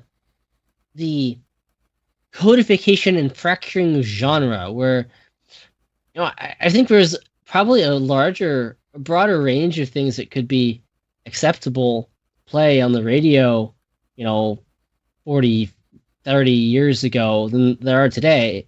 There is today. I think, almost every artist is their own genre, and they have their own small, tiny little following. And, you can say, well, I listen to microtonal, polyphonic, samba hip hop or something. I don't know. Yeah, I mean, and maybe there's one person who meets that description, and that's what you listen to. I feel like people are just it's just my impression, but I feel like we're more in our own little like camps and kind of stuck in the feedback loop musically, and maybe that is contributing in some ways to what happens at the very top of the food chain. In terms of, maybe, I don't know. Maybe I'm not right at all about any of this, but this is kind of my just kind of gut feeling on the effects of streaming. Yeah, that actually makes a lot of sense to me. Yeah. Oh, go ahead, Nathan. I was saying that's an interesting point, because actually when I was looking for some Reddit posts to put, I found on r/slash music the top thing for me says Trent Reznor, who's the musician for Nine Inch Nails, defeated by music becoming a disposable commodity, has not time for new Nine Inch Nails. And so I was reading the article that was linked there, and so here's a quote. Says, in the context of Nine Inch Nails, in terms of audience and the culture, music used to be the thing that was what I was doing when I had time. I was listening to music. I wasn't doing it in the background while I was doing 5 other things, and I wasn't treating it as a kind of disposable commodity. And so later in the article, he expresses that he seems to prefer at least. Apparently, he composes film music now, and he won something for a Grammy, was it? I think he said, or what did they win for Reznor and Ross? Something. It says Grammy and Academy Award-winning film composer. Okay. Yeah, I mean, one effect I have noticed is that maybe it's a function of me having less like available free time with like nothing to do, or maybe it's an effect of having a desire to have music on a lot and like from these streaming services, or maybe it's a combination of both. But I find it harder to deal with longer things, which is often somewhat problematic for classical music, because I don't like just having it on as background music, and I don't like just having it on in short bursts, or you kind of like I want to sit down and appreciate this symphony for 40 minutes, but it's really hard to find like space in my life to do that. Yeah. And now, granted, like throughout history, right, people the only space they had to do that in their own lives was when they went to see the concert, right? They didn't have any access to music, so in some ways, it's kind of like a first world-esque type problem.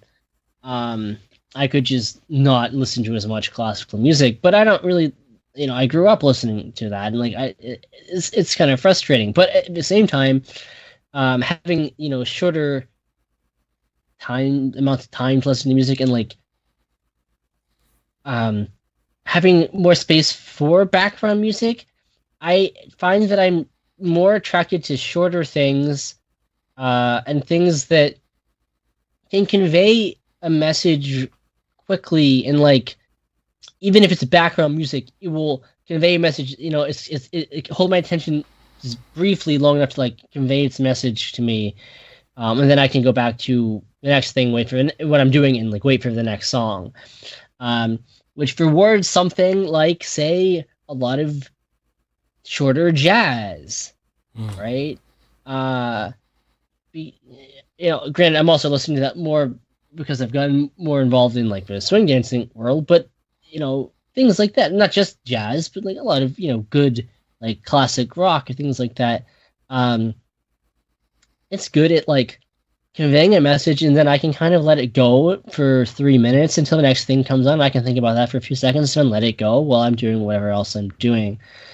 So I don't know if that's just like a function of time, of streaming technology, or both of those things. But I certainly noticed that in my own like listening habits, or like not even like what I want, but like what I can do. Right, I want to like sit down and appreciate this symphony a little bit more, but I just don't have the capability to do that all the time. Yeah, I feel the same way about movies, and it's like I can't like I can justify putting certain kinds of TV shows in the background while I do stuff, but I can't justify like I can't put a movie. I just can't do that to a movie. I need to give it like full attention, and that requires a minimum of 90 minutes. It's like it's hard to get a contiguous 90 minutes. I might have like 180 minutes during the day of like segmented time I could but I can't like pull it all together and put it aside for me to watch a movie a lot of times. So I sympathize, definitely. I feel the same way with music, actually, because specifically with music that I think I'm more likely to appreciate more. So music from certain artists that I like. If they release a new song, I can't like just listen to it while I'm doing something else. I have to like stop, like, all right, let me listen to this, and like take it in. It's like that without doing anything else. Yeah. Yeah, some things feel like they're just owed like a bit of like reverence, like when you consume them, like Mm-hmm. because I actually, now that you talk about like new songs from New York, I do the same thing with music too. Like there's certain albums, like if they come out and I just don't have the time, I will not listen to the album until like I can properly sit there and just kind of soak it in. And I feel like maybe that muscle needs to be worked on, like for me in particularly, at least. Yeah. Like no, I agree. I feel that way too. I feel like as a function of not having as much time to listen to these longer things, it's harder to listen to these longer things when I do have the time to do it. Yeah, exactly. Well, to answer the question, though, the original question as best I can, really the thing that comes most readily to my mind, I can probably think of a couple of songs that I listen to and I'm like, okay, lyrically, this stuff is like not good. But we'll not go into that. So really the first thing that comes to my mind, and then a piece that I will never listen to again, but a piece that I listened to only in certain circumstances. It's probably Mahler's Ninth Symphony. I remember this. Fantastic piece, but it is so emotionally demanding that, you know, I certainly have listened to it several times, but it requires, like, you need to be in the right place to hear it, and, you know, that is not most circumstances in daily life. Yes, yes, yes. Yes, that makes complete sense. Makes complete sense. Sweet. Let me see here. So I want to pull up one of Kai's before. After this, we'll talk about the year to come. But I liked some of these that Kai submitted. I want to get them on the floor. So and I'm trying to debate. I'm gonna pull this one up for Nathan. So, and this is kind of the reason I pull this up, because it's kind of in the same vein as the last question. It works well thematically with where we're going. So let me put this in the chat, and then I'll put it also up here. Oh, editing while talking is annoying. I forgot about it. I see. Interesting post. So it's games that made you reconsider your opinion after a second playthrough. Have you ever discussed a MV, Metrovania? Okay. That you absolutely loved this first time you played it, but the second time you realized it wasn't as great as you thought it was? Or have you ever played a game you didn't particularly like the first time, and upon a second playthrough, it's actually better than you remember? So that's the general premise. Well, specifically to Metroidvanias, I don't play them, but I will soon because I bought the Humble Bundle. So that being said, I feel like that's kind of seems like it'd be more likely to happen with a Metroidvania where your character skills and power or abilities over time, and then you get dropped back to the sort of basic, the basic start where the character doesn't have those abilities, and those abilities presumably make the game more fun as time goes on, as you open up new complexities to the game and stuff like that. That eventually, like, going back might cause it to become more boring, or is sort of like a drop from being at a heightened sense. I suppose it might not be as bad if you play with like a large gap between them. That'd be my guess, at least. I don't know. I guess Kikaros can let me know what he thinks about that. He does say that the take is the genre is not important, so don't focus too much on that. I figured. Otherwise, game that I reconsidered after a second playthrough. I might have to open up the backlog actually, and a lot of games. A lot easier to scroll through them and remember things. Slow page. Okay, backlogged. I have a bunch of games I got to add to this that I have not added yet. But also, I don't know. I'm thinking there must have been something, That's all. I know. Dead Space. Now this is. I thought Dead Space was a lot less. It was a lot less scary the second time I played it. First time I was like, I'm scared. The second time I was like, it's kind of, I don't know. It's kind of whatever at this point. I don't know if that's just because it's not like I memorized where certain like jump scares and things like, or certain like noises came from, whatever, and enemies came out of. The game's too long and too sort of like random in terms of where they come from, whatever, to memorize that stuff. I don't know what happened. I guess it just lost its magic on the second time. Not really sure why exactly. Do you think it could be the fact that there's like a inherent tension, not in like the jump scare moments, but in the concept of the game, if that makes sense, and you haven't played it through, so like you're sort of constantly on edge about like sort of conceptual horrors, if that makes sense, or mysteries, stuff like that. There's the mystery. Well, I think one thing too, it might be that when you play it the first time, you don't know how bad things are going to get. You know what I'm saying? It's like when you turn that corner, you could see some wild stuff, right? But when you played it one time, you know the cap, you know the maximal, scariness they can get to, you know.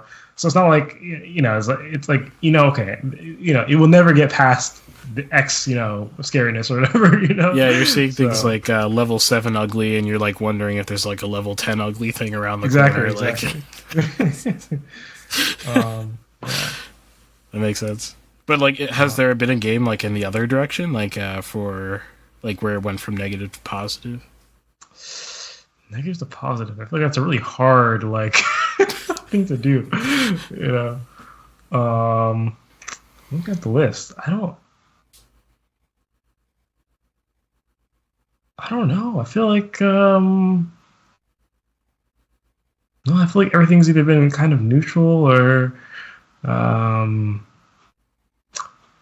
I feel like games for me sometimes evolve over time, but slowly if I'm progressively playing them. So not like a story-based game, but like for example, CS:GO is a good example where I played that for a long time, and it's like I thought it was good for a long time, and then at some point like it's kind of like not really, like I don't really like the game anymore, but it was kind of like or I draw the graph, it'd be kind of straight for a very long period of time, but then like it'd be a pretty sharp, but like sharpness in terms of the length of time I played still means kind of long amount of time, but decline and then plateau eventually. So maybe there's that. We'll say that GTA got worse like mid-game, I feel like, at least throughout the levels, I guess. Every time I opened the game, I was like, this is a little bit worse than last time I remember. It's not quite as good as I remembered. But I can't think of anything specifically that other than Dead Space, that on a wholly separate playthrough was hit me like worse or better.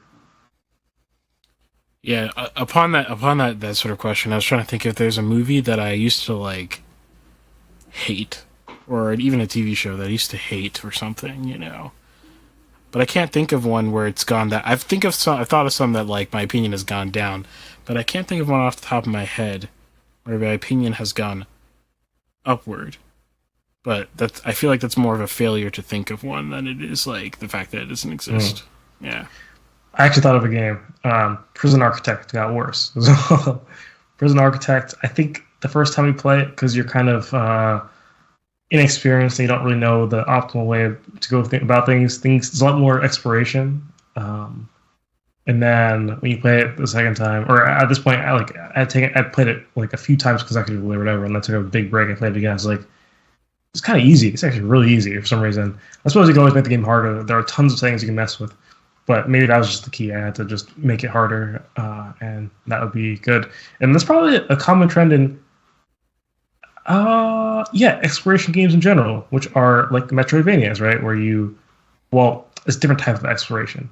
I guess Prison Architect is a like a knowledge-based exploration, right? You learn things, whereas the Metroidvanias tend to be more of like a I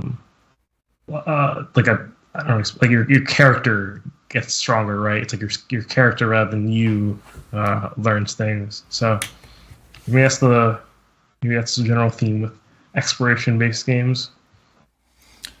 Yeah. Now that I was looking through my Letterboxd, and there are a few but that's kind of weird. So like, I don't know have I talked about Shutter Island on the podcast ever before? Because if not, I definitely need to do a whole episode of Shutter Island. But like for some reason, I feel like I have. I just can't remember one way or the other. I know you reviewed it highly, right? You rated it highly, right? Yeah, it's a 5 out of 5 film on my list. I don't know if I knew that because you talked about it, or I just knew that outside just some other reason. I don't remember a specific episode being dedicated to it, so. Okay, well, I'll have to look through the backlog and see if I have. If I have not, I definitely need to do an episode on Shutter Island dedicated. Maybe I've mentioned it in passing many times because it's such an influential film for me. That's probably what's happened. But that film is interesting because it takes a different meaning in successive viewing, which is like, I think maybe I've said this before on the show, but this is the only script I'm aware of that not just changes like its experiential meaning to the audience, but changes like its entire thematic meaning. Like the themes of the movie change the second time you watch it. Clearly like by design, from the writing perspective, which is the only film I know of, only script I know of that's like this, and it's one of the most beautiful. In fact, the film's meaning changes to be like what was already like a pretty emotional film. It like becomes like this very like sort of grand expression of love. Like I don't know how else to explain it, but like without spoiling the film, of course. Maybe that's why I haven't done an episode, because in order to talk about it, I would necessarily have to destroy your ability to watch it in two different ways. Yeah, like the second time you watch it, it's just like takes on this. You're viewing it from the perspective of love, I guess. Really, care, care for each other and stuff like this, and it just like becomes even grander than the first time around. And that's impressive for a second viewing to be grander than the first, right? So that's what comes to mind for me on the movie end. Sweet. Anything immediately come to mind for you, Ben? Or I mean, there are a lot of like, I don't know. I don't know. There are probably a lot of like non-classical things that I feel that way about, but anything like really concrete? I don't know. Yeah, I feel like there's something that I should say, but I'm like not thinking of it right now. okay. Yeah. Well, if you think of it, let us know.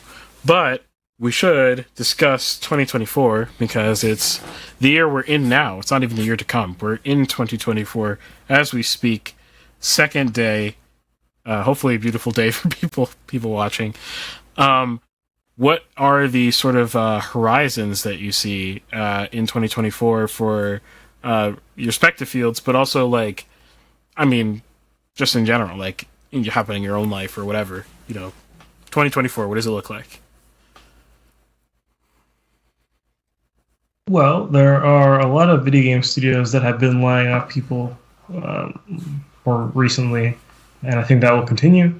And I think, generally speaking, I'm curious if we will ever reach a point where there are less Steam games released in one year than the prior year, where it's been like a continuous increase, since forever, basically.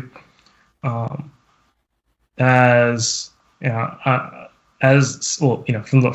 now the increasing amount of games doesn't really come from large studios. It comes from small developers, especially as when Steam Greenlight was left, and I forget what the new system's called now, but essentially where you pay $100 and you get your game approved, and you can just put it on Steam. It makes it a lot easier. Those stuff has really been the main cause of there being a lot of games. But I wonder if people will, one, become a little more disillusioned with like game dev hopes, because it's a little bit tough. And also, I wonder if there'll be people who just stop doing it because of economic conditions, less time, and do it to spend more time doing other things and stuff like that. So I'm curious if, to be clear, I don't think this year we'll have less Steam games than last year. I'm curious if we'll start to see like a tapering off of that. That'd be kind of interesting and kind of sad in a way, but also there are a lot of like straight garbage games on Steam, so I don't know. it's okay.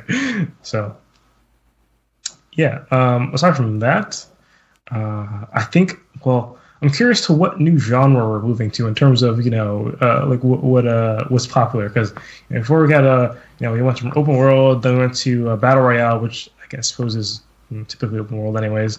What's next? I think the battle royale season is over. People aren't really spamming them out as they used to be. It's been 8 years at this point.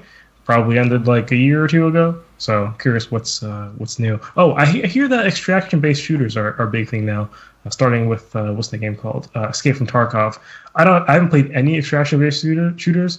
I don't really know much about like them, like the popular ones or people what the kids are playing these days or whatever. So it still seem pretty niche to me because they tend to be pretty hardcore. It seems so. Niche as in Tarkov's a huge game, right? Like, yeah, when I say niche, I don't mean like I meant like but the gaming industry is massive, So yeah. I mean like FPSs are large, but within FPSs there's the extraction-based shooter, and people who play hardcore FPSs, essentially high TDK FPSs, are not the average person I would guess playing first-person shooters. They definitely become a lot more popular than they were before. Shout out to Verdun on Congregate.com back in the day, like a decade ago or something. But not that was the first one to start the trend. There was Heroes. Isonzo's still lit. If you want to download Isonzo, go get it right now. It's still a great game. 100%. Is the Steam sale still going on? I think it might be. I could be wrong though. I don't know. Yeah, go check it out. If it's like less than $10, you're dumb for not buying it. That's my opinion. Yeah, I just bought I just bought whatever like the DLC skin pack is or whatever because it was so cheap. I was like, oh yeah, it's still going on. It ends January 4th, 10 a.m. Pacific time. So got 2 days. Yeah. Yep. Right. What was I saying? Extraction-based shooters. They become a lot more popular. Yeah, since we're done. And before that, there was Heroes and Generals and stuff like that. So, which is also a browser game. Kind of crazy to think about. When are we going to go back to browser games? Will that ever happen? That was a good time because you have to download anything. You just think about that. Heroes and Generals ran in your browser. You downloaded it every time you played it. Wasn't Unity Browser Edition like the backbone for all of that? Like, isn't that gone now? Well, it's not gone. It's different. But I don't know if Heroes and Generals Unity. I have no idea. Verdun, I feel like I don't remember seeing a Unity logo, but I could be wrong. Unity was definitely, as it still is, it was a big, it just is the majority player in game engines, right? So you're doing 3D, for example. It's probably even bigger than 2D, I would assume. It's based on the fact that its strengths are, well, at least in terms of market share, I should say. Or sorry, market share is bad. In terms of market share, not in terms of like weighted by popularity of game, just simply number of games released, on the platform or whatever.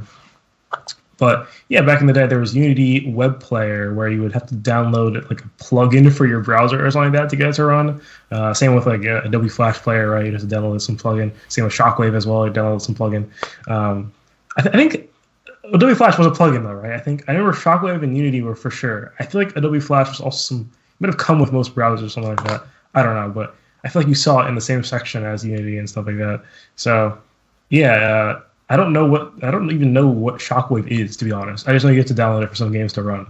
I know there's a Shockwave.com too that didn't only feature Shockwave games, but some of them were. So I don't know.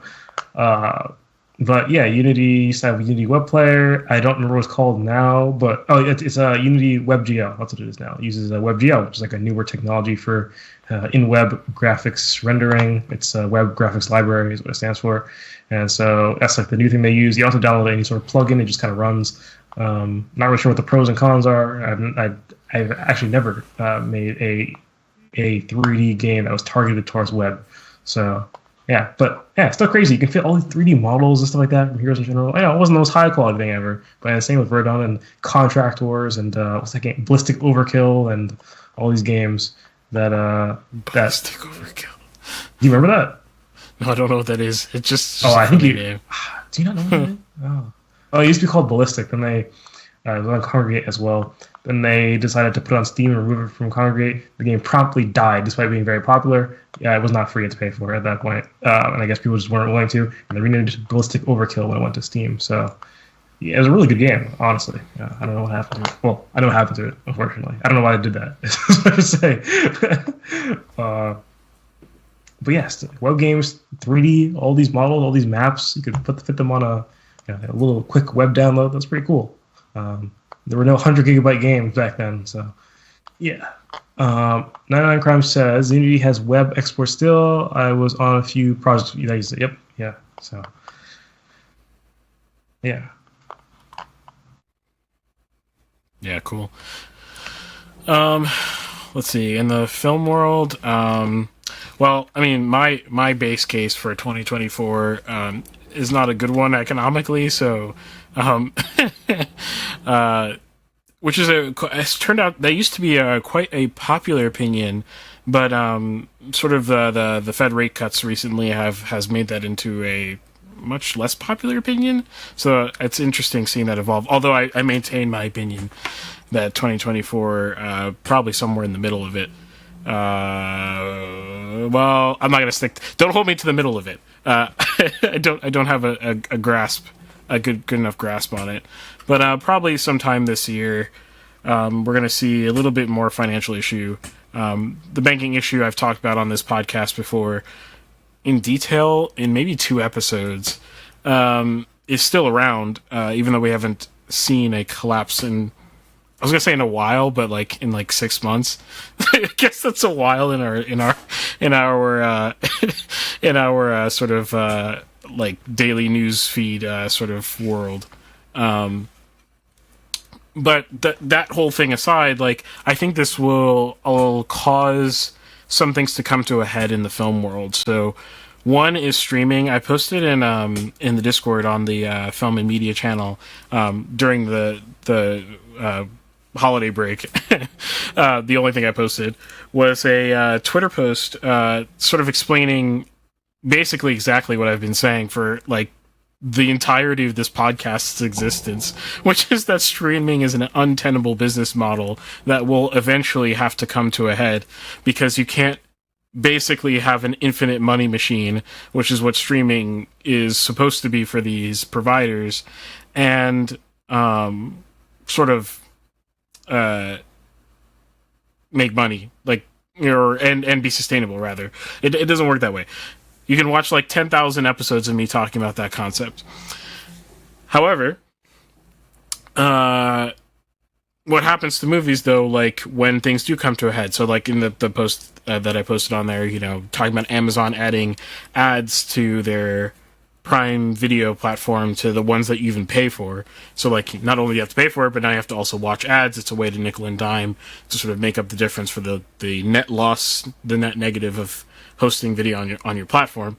Those of you who are techie out there, if you don't understand why they don't make money off of it, just imagine hosting video for thousands of people that have to reliably get streamed.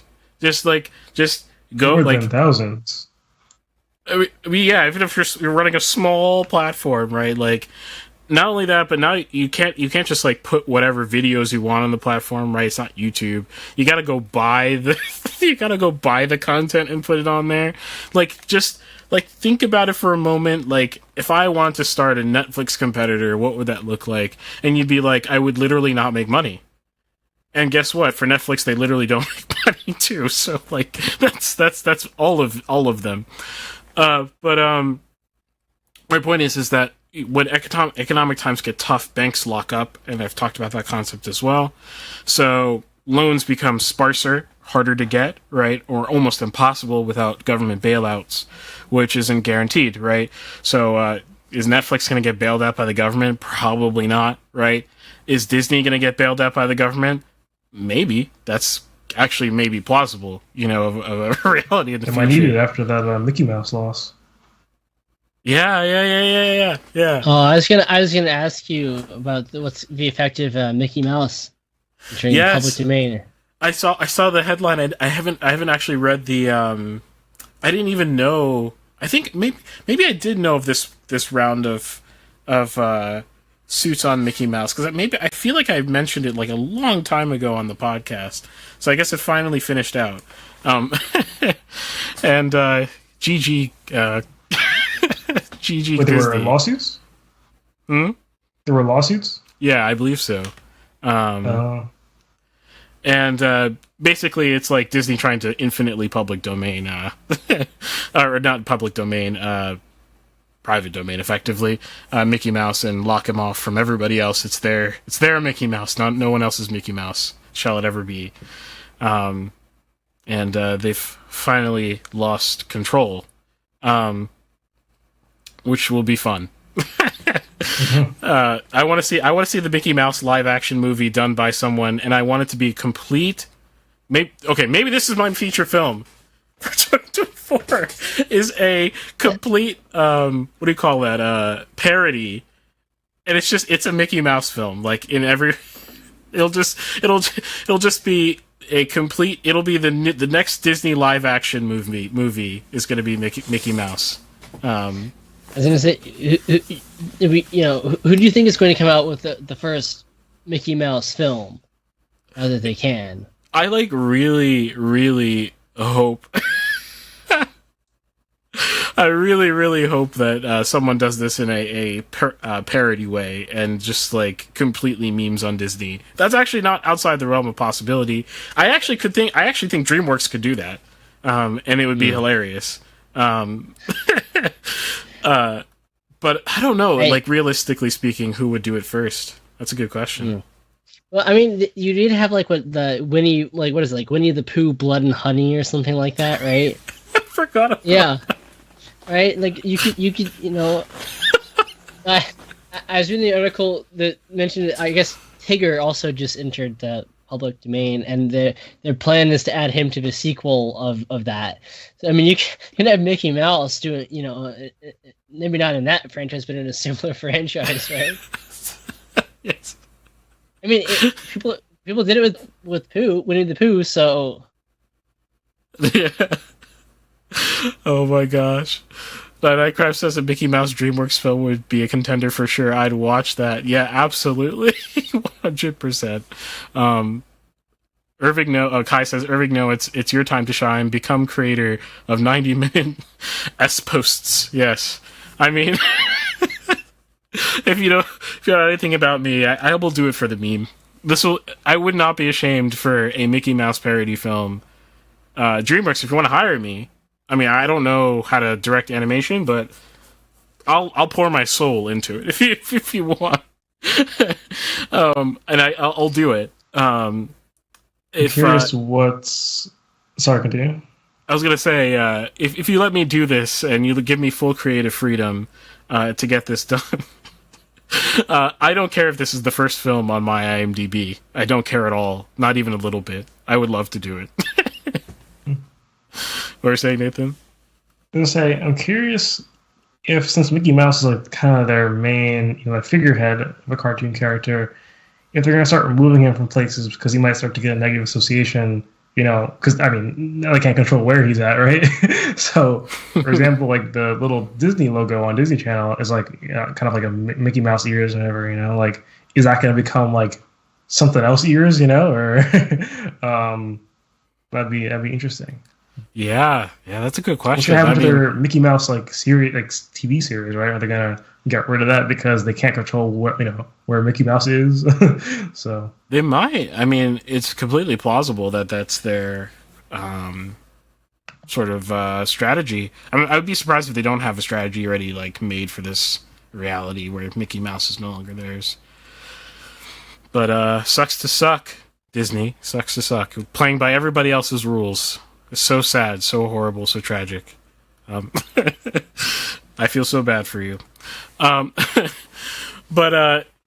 going back to what I was saying before, though, basically, I think either massive consolidation or massive failure is going to happen in movies in 2024. I hope a middle ground happens where like there's a resurgence of indie film. I think if that happens, it will come from foreign films, as has been the trend for a long time now. Going back to like Parasite sort of era.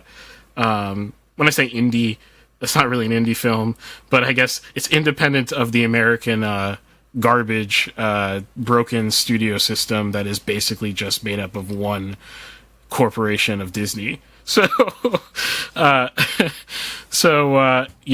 think things like Godzilla, like I saw recently, Godzilla -1, which I highly recommend. Go see it. Have fun. Go to the movie theaters and support this beautiful film. Show movie theaters like AMC that this is the kind of film that you want to see. It is totally a movie theater type film as well. Like, this was something I want to see on the big screen. Come on, it's Godzilla. He's big. you know. Uh, so literally, he's big. So you want to go see that on the big screen. But things like that give me hope. But it's like those are like very small gestures compared to a lot of the sort of overflows, because what ends up happening is when things become so dependent on like large entities for survival, like Disney or Amazon or whoever, is that okay, you root for their failure and then they fail, and then not only do they fail, but the whole art form fails is a possibility. That's the sort of hazard, right? Is that, well, there won't be anything to fill the void fast enough in order to hold the cultural spotlight, and then it'll just leave the cultural spotlight, right? And that's something I've also talked about in the podcast before. So that's the risk. We'll see if it happens. I feel like 2024 is when these things sort of come to a head, one way or the other. And we'll find out. It'll be interesting for sure. Which also reminds me that I'm not excited at all to go into Oscar season at all. So it's been torture for the past few years. I really, really hope it's all foreign films this time, because clearly the United States can't handle their SHIT. So there you go. Are Oscars the beginning of the year or end of the year? Beginning. Wow, already. I don't know why it feels like it just happened, but I agree with you. I think it's because I'm so reticent to do this again. I have a plethora of Blu-rays on my and I'm going to force myself to watch films that are likely going to be bad. I mean, usually there's like one or two really good ones, and that's always great. But like, I don't want to sift through like 10 hours of movie in order to find like one good one. The Oscar list should be all good, or at least like respectable picks. But a lot of times it's not even that. So. Yeah, I will not forget my experience watching Don't Look Up or The Power of a Dog. Both movies are like just so particularly mediocre. Yeah, no. Anyway, that's my outlook for 2024. Yeah, I don't know. I think in music, you're gonna see a lot. A lot more debates, at least amongst composers, a lot more debates about AI music, and everyone predicting alternately doom, and it being something great to help people compose. And I don't think there will be a resolution, because my guess is that AI music writing capabilities will not, even by the end of the year, quite be ready for prime time yet. But I think it will dominate a lot of conversation in the industry, because one day it will be there, and well, who knows what happens when that happens. But yeah, so I think AI in music will be a important topic of discussion. Yeah. And I don't know. I'm curious whether Taylor Swift's popularity is sustainable. Talking about an artist who has like become.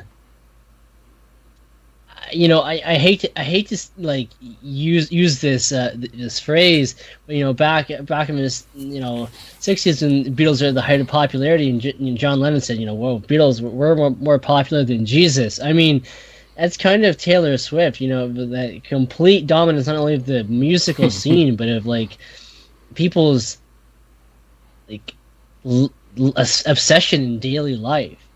It's kind of amazing, and like. Honestly, I don't really know anything that Taylor Swift has done recently, so like that is my fault, I guess. But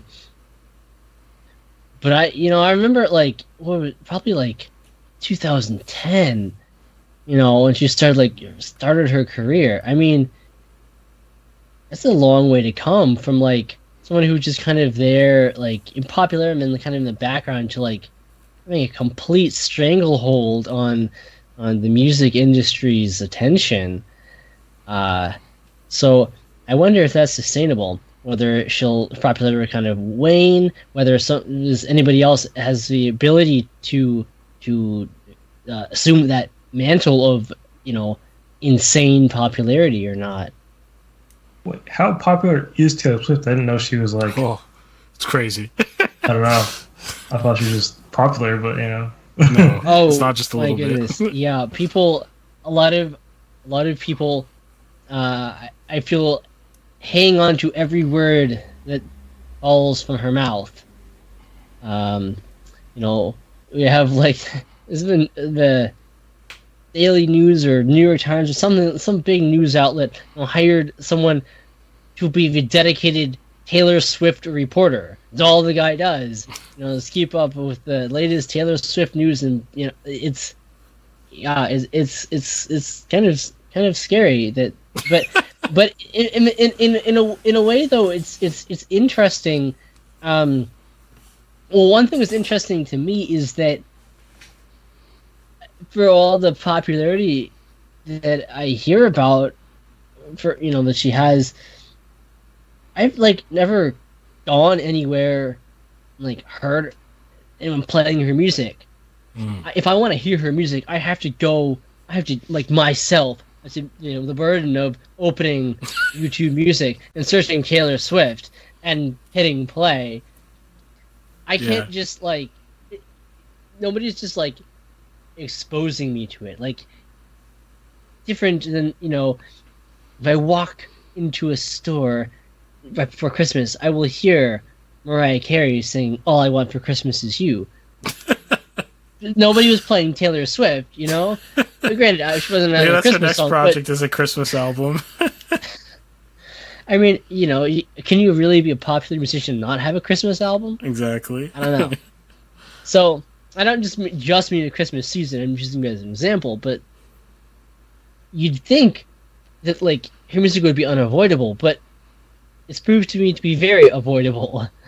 I am I going to put in that admittedly minuscule effort to put her on YouTube Music? No, I'm not going to make that choice myself, put in that effort. But nobody's doing it for me. So I find that fascinating. I'm just kind of expected to have put in that effort for myself. People will ask, "What is your favorite Taylor Swift song?" I remember did you like the song Romeo and Juliet in 2010? That's the only Taylor Swift song I can name. It's the only Taylor Swift song I can name. I know she has a bunch of new songs. That was country Taylor Swift. Right. Now there's she had the album Red, but I don't know anything was on that. I have no idea. So I'm just expected to know. That's another interesting cultural phenomenon here. Nobody is making me know. I just need to know it. There are two people who are the reasons I have any cultural awareness of Taylor Swift. One of them is a friend from high school. If you're listening, Jade, shout out.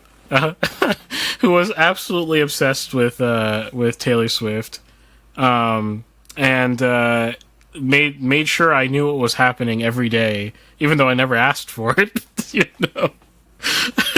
In high school, because I think we sat next to each other in Spanish class or something, and every Spanish class it was the new Red album's coming out tomorrow, and this song was leaked, and you would actually like it because it's got EDM vibes, man. It's got it's got drops or something. And I remember being that sounds cringe, and then I heard it, and it was less cringe than I thought, but it still maintained some cringe.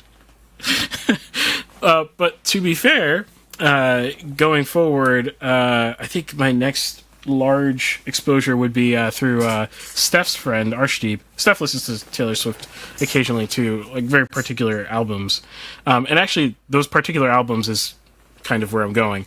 But into her sort of indie singer-songwriter sort of aesthetic phase.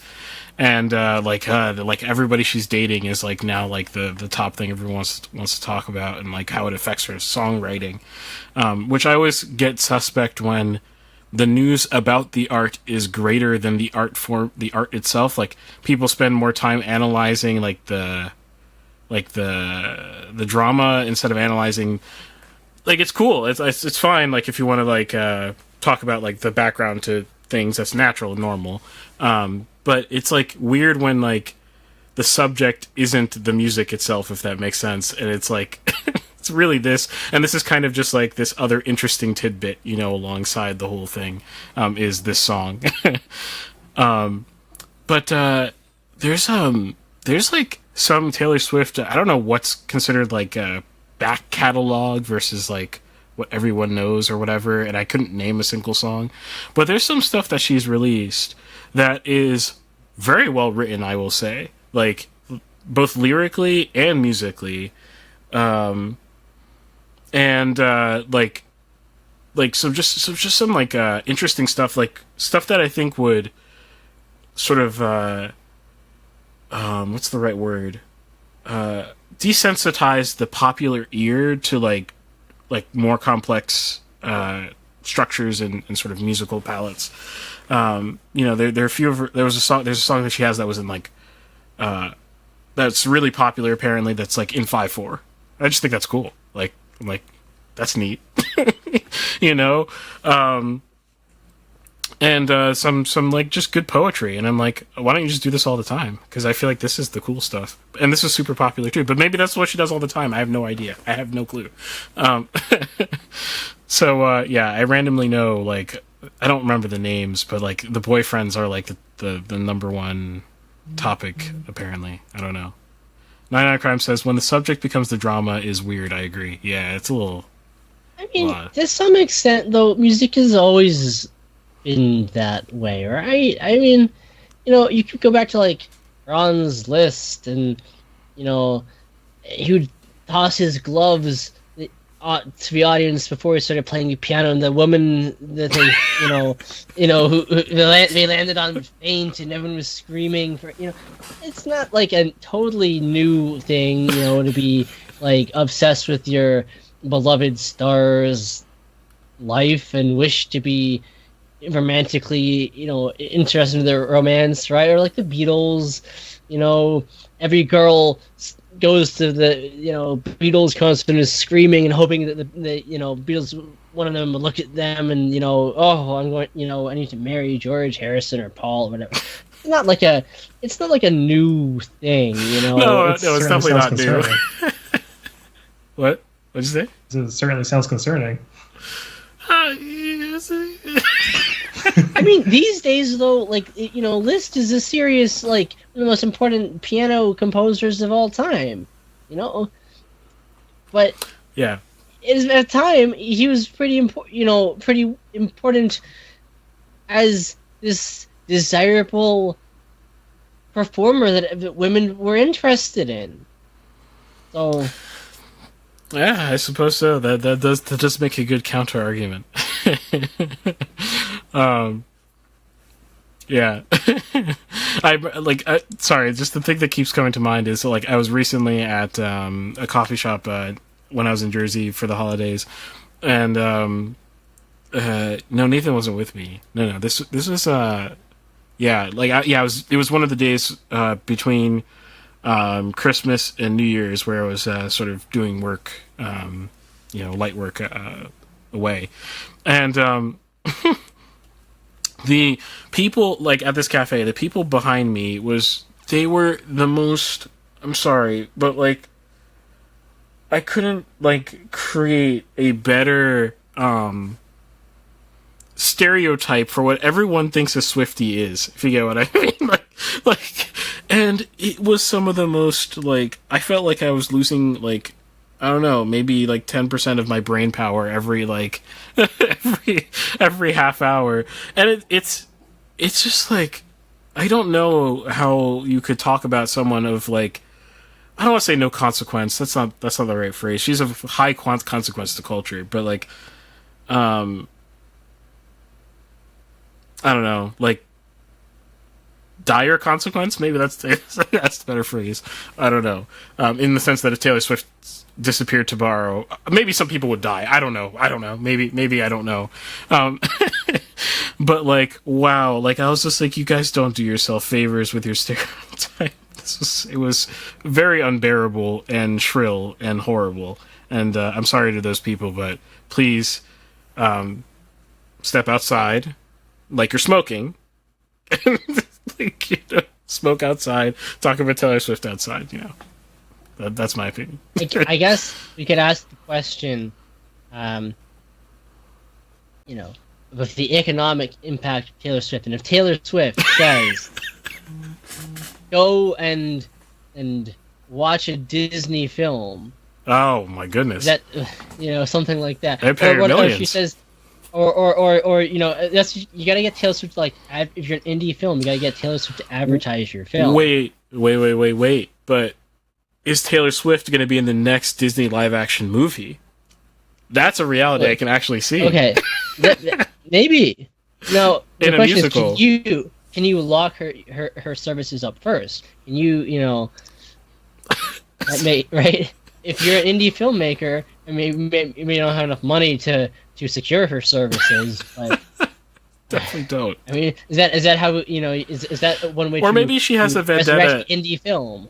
Maybe she has a vendetta against Disney that I can use to my advantage for my Disney, or my anti-Disney Mickey Mouse creation for DreamWorks. If she wants to be the voice actress for some singing character or something. Minnie the Mouse. Oh yeah, Minnie. Yeah, there you go. There you go. Minnie is also in public domain, I think.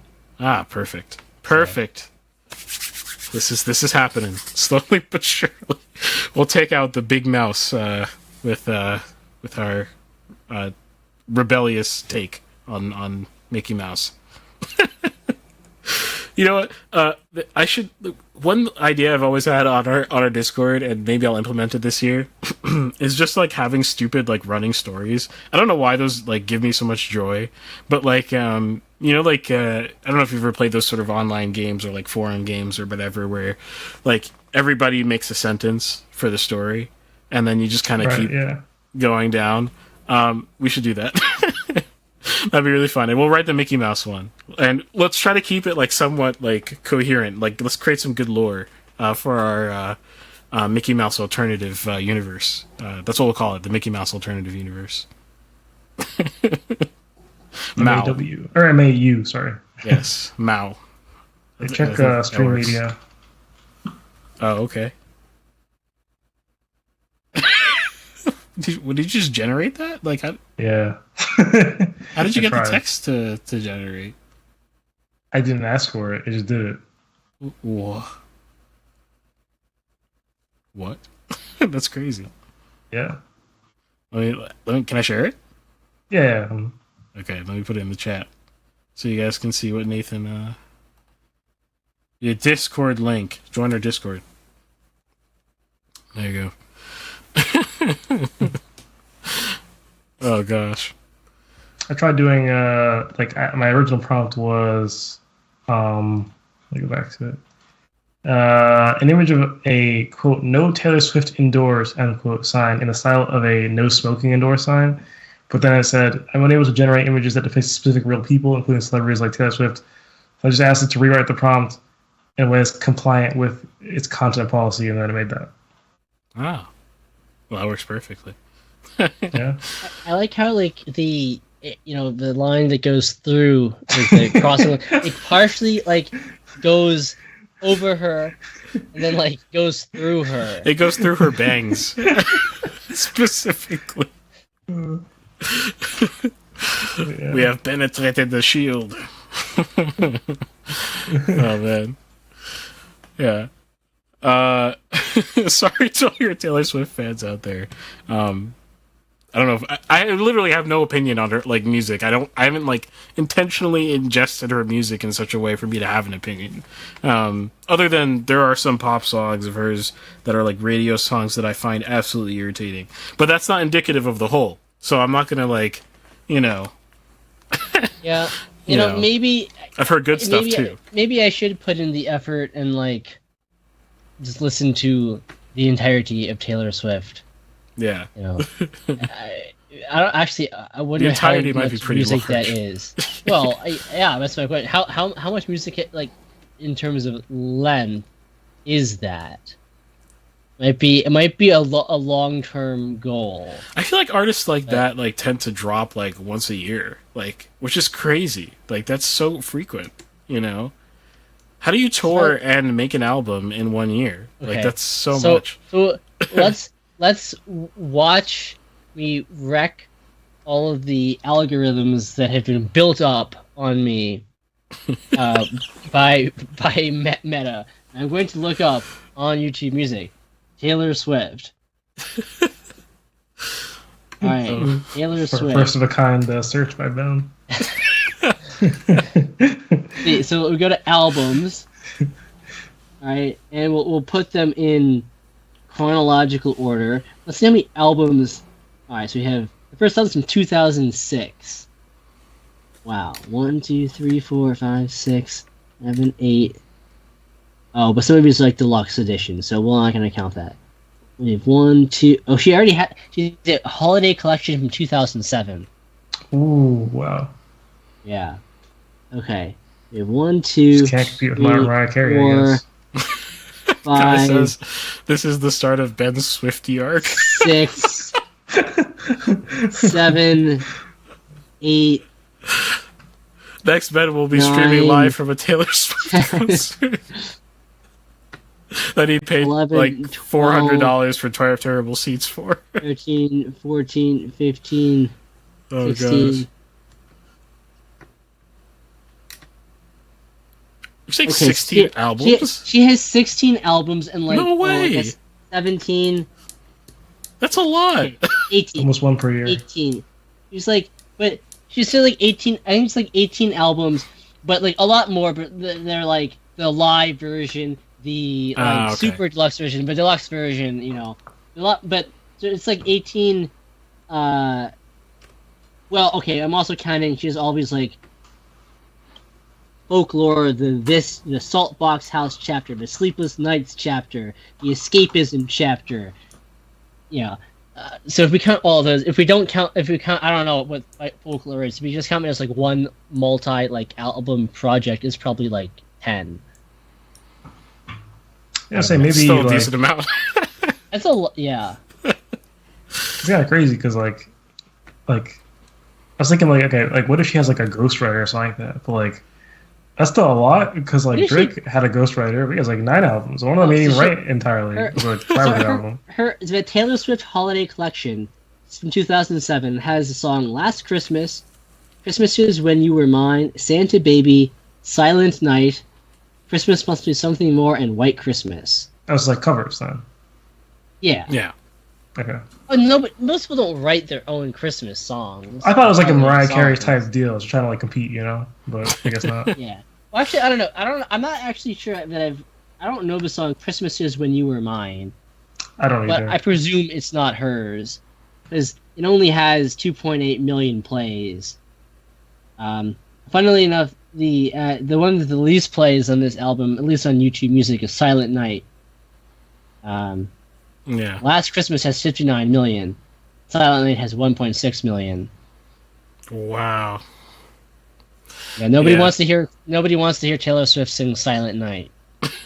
I can't even imagine it, to be honest, if I try to think about it. And it's like 16 years ago. Yeah. So, how old is she at that point? Like, I don't even know. How old is Taylor Swift? She's born, I guess, 30-something? 1989, right? Right. So she's Oh, yeah. so in 2007. She's like what, 18? Yeah, I guess so. Oh, interesting. Yeah. This would be interesting if okay. So to be fair, like now that I think about it, though, like I'm really trying to be fair. Like I'm not. This is not even a joke. Like I'm being completely honest. You know, if I were to think of pop music of the last 2, 3, 4 years that I've heard, that seems like it's trying to like be interesting in any way, shape, or form instead of just like a copy paste. I mean, obviously, like, you know, there's just general structure and stuff like this, but like, you know what I mean? Like more like just like rote copy paste of like, you know, the last big song or whatever, or like the TikTokification of like most pop songs, which means that you have to have some sort of like meme in it, if that makes sense, like built in, like this is fun to make fun of, or like this is fun to like, I don't know, make a video out of. So if you remove that stuff, like maybe Taylor Swift is actually the most boundary pushing artist out there right now. I don't know. I couldn't name another one. Like hip hop is dead right now, basically completely and utterly just useless and uninteresting for the past 2 or 3 years.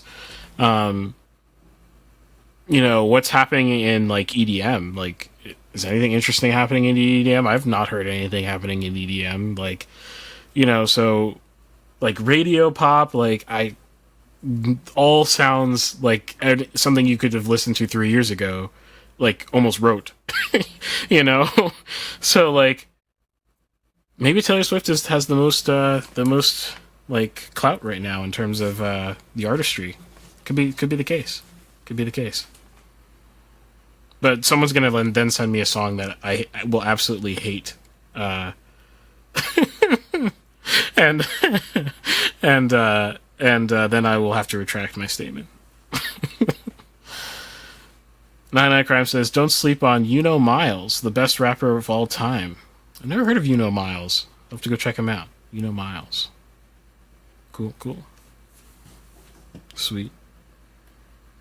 Any other sort of 2024 thoughts? First off, I think is Miles a meme answer? Because I looked it up, right? I was curious. Oh, did I fall into a trap? Did you activate his trap card? I click on a video, right? Indiana Jones by Miles. Only a minute long, right? 3.2 billion views, though. And the first comment is... the second comment is, this doesn't need an Oscar. He needs talent. Oh, no. And then the next one is, it's so inspirational how he started from zero and stayed there. What the heck? Okay, but he's got consistently like 100K views on his music. Who else can say that? True. But again, this is like TikTok, stuff. But this looks like this could be funny. I'm gonna look into this one. This looks like some lore that I can dive into. Yeah. I do have something I forgot to say. Prediction for 2024 is AI use in video games. I think it's kind of self-explanatory. So yeah. Wait, what was the prediction? AI use in video games. Oh, that's just going to be used? Oh, I mean, yeah. Like for maybe dialogue and stuff like that. As it gets more refined and stuff like that. So, yeah. Cool. And maybe not the main dialogue points, maybe filling in the gaps between what people say and stuff like that. Maybe AI also to convert text to speech in a more fluid way. That makes sense. Makes complete sense. Do you think you'll see like AI? Huh? What is that? AI. Oh, like NPCs, you mean? Yeah, exactly. Oh. Because we've been using the word AI for a long time in gaming, but now it means something completely other. Yeah, it's not smart enough, I guess. Now it's just relegated to NPC. Yeah. So I mean, like AI grade AI. No, there's definitely a lot to be desired with AI in terms of consistency and behaving how you want it to be. I think it'll be a lot more small scale stuff, whether it be just simple comments. I don't think you could really generate like whole stories out of it. For one, I've never seen AI that's capable of having a very long history of events, and keeping that all together without having, and especially in a game where that could break everything, right? If there's some story inconsistency and players what just happened? What's real? What's true about what just happened? So, I don't really think it'll be used on an incredibly large scale, but I think it'll be seen in some smaller stuff. Yeah. Yes. Cool. 99 Crime says, Miles for Focus is a classic. Ford Focus. Ford Focus. I thought that was like a playlist of Miles for Focus. Beats to study and relax too. Yeah, exactly. exactly. I can make one last prediction about 2024, which is Marvel will continue to struggle bust into oblivion, which has been happening already. So, I mean, that's not a difficult prediction, but I did make the original prediction, which was that Endgame would be the last Marvel movie in effect, and that has become entirely true. So, I don't remember when I made that prediction. That was a long time ago. But that their like next phase would just not be a thing at all. And back then, when I said that, everyone was talking about the next phase as if it was going to be so cool to see, like, what are they going to do? And I was like, nah, you guys are not going to care after they drop like their first few. You're going to be like, oh, you kind of miss our original characters because that was the entire franchise. So, yeah, they're done. They're toast, 100%. Sweet. All right, are we have we exhausted our show? I mean, we're pushing on 3 hours actually, I think. I think I gotta mention my new upcoming website real quick though. Okay. I guess I'll put some. I have to send images actually. I've watched them this before, but the idea is take a screenshot. Save. I guess. Does this work? I'm gonna try to post this image. Let me see if that actually works as intended. But yeah, the idea is. Oh, what the heck? Sorry. My computer is. Wow, great time for my computer just like half stop functioning. What just happened? Everything is working on our end. Oh, but I'm using my laptop for streaming and my desktop for like trying to send this. The web server is being hosted on my desktop, because I don't have like a domain or anything like that or a server set up yet. I guess I'll explain it in the meantime. Oh, I got it. Okay.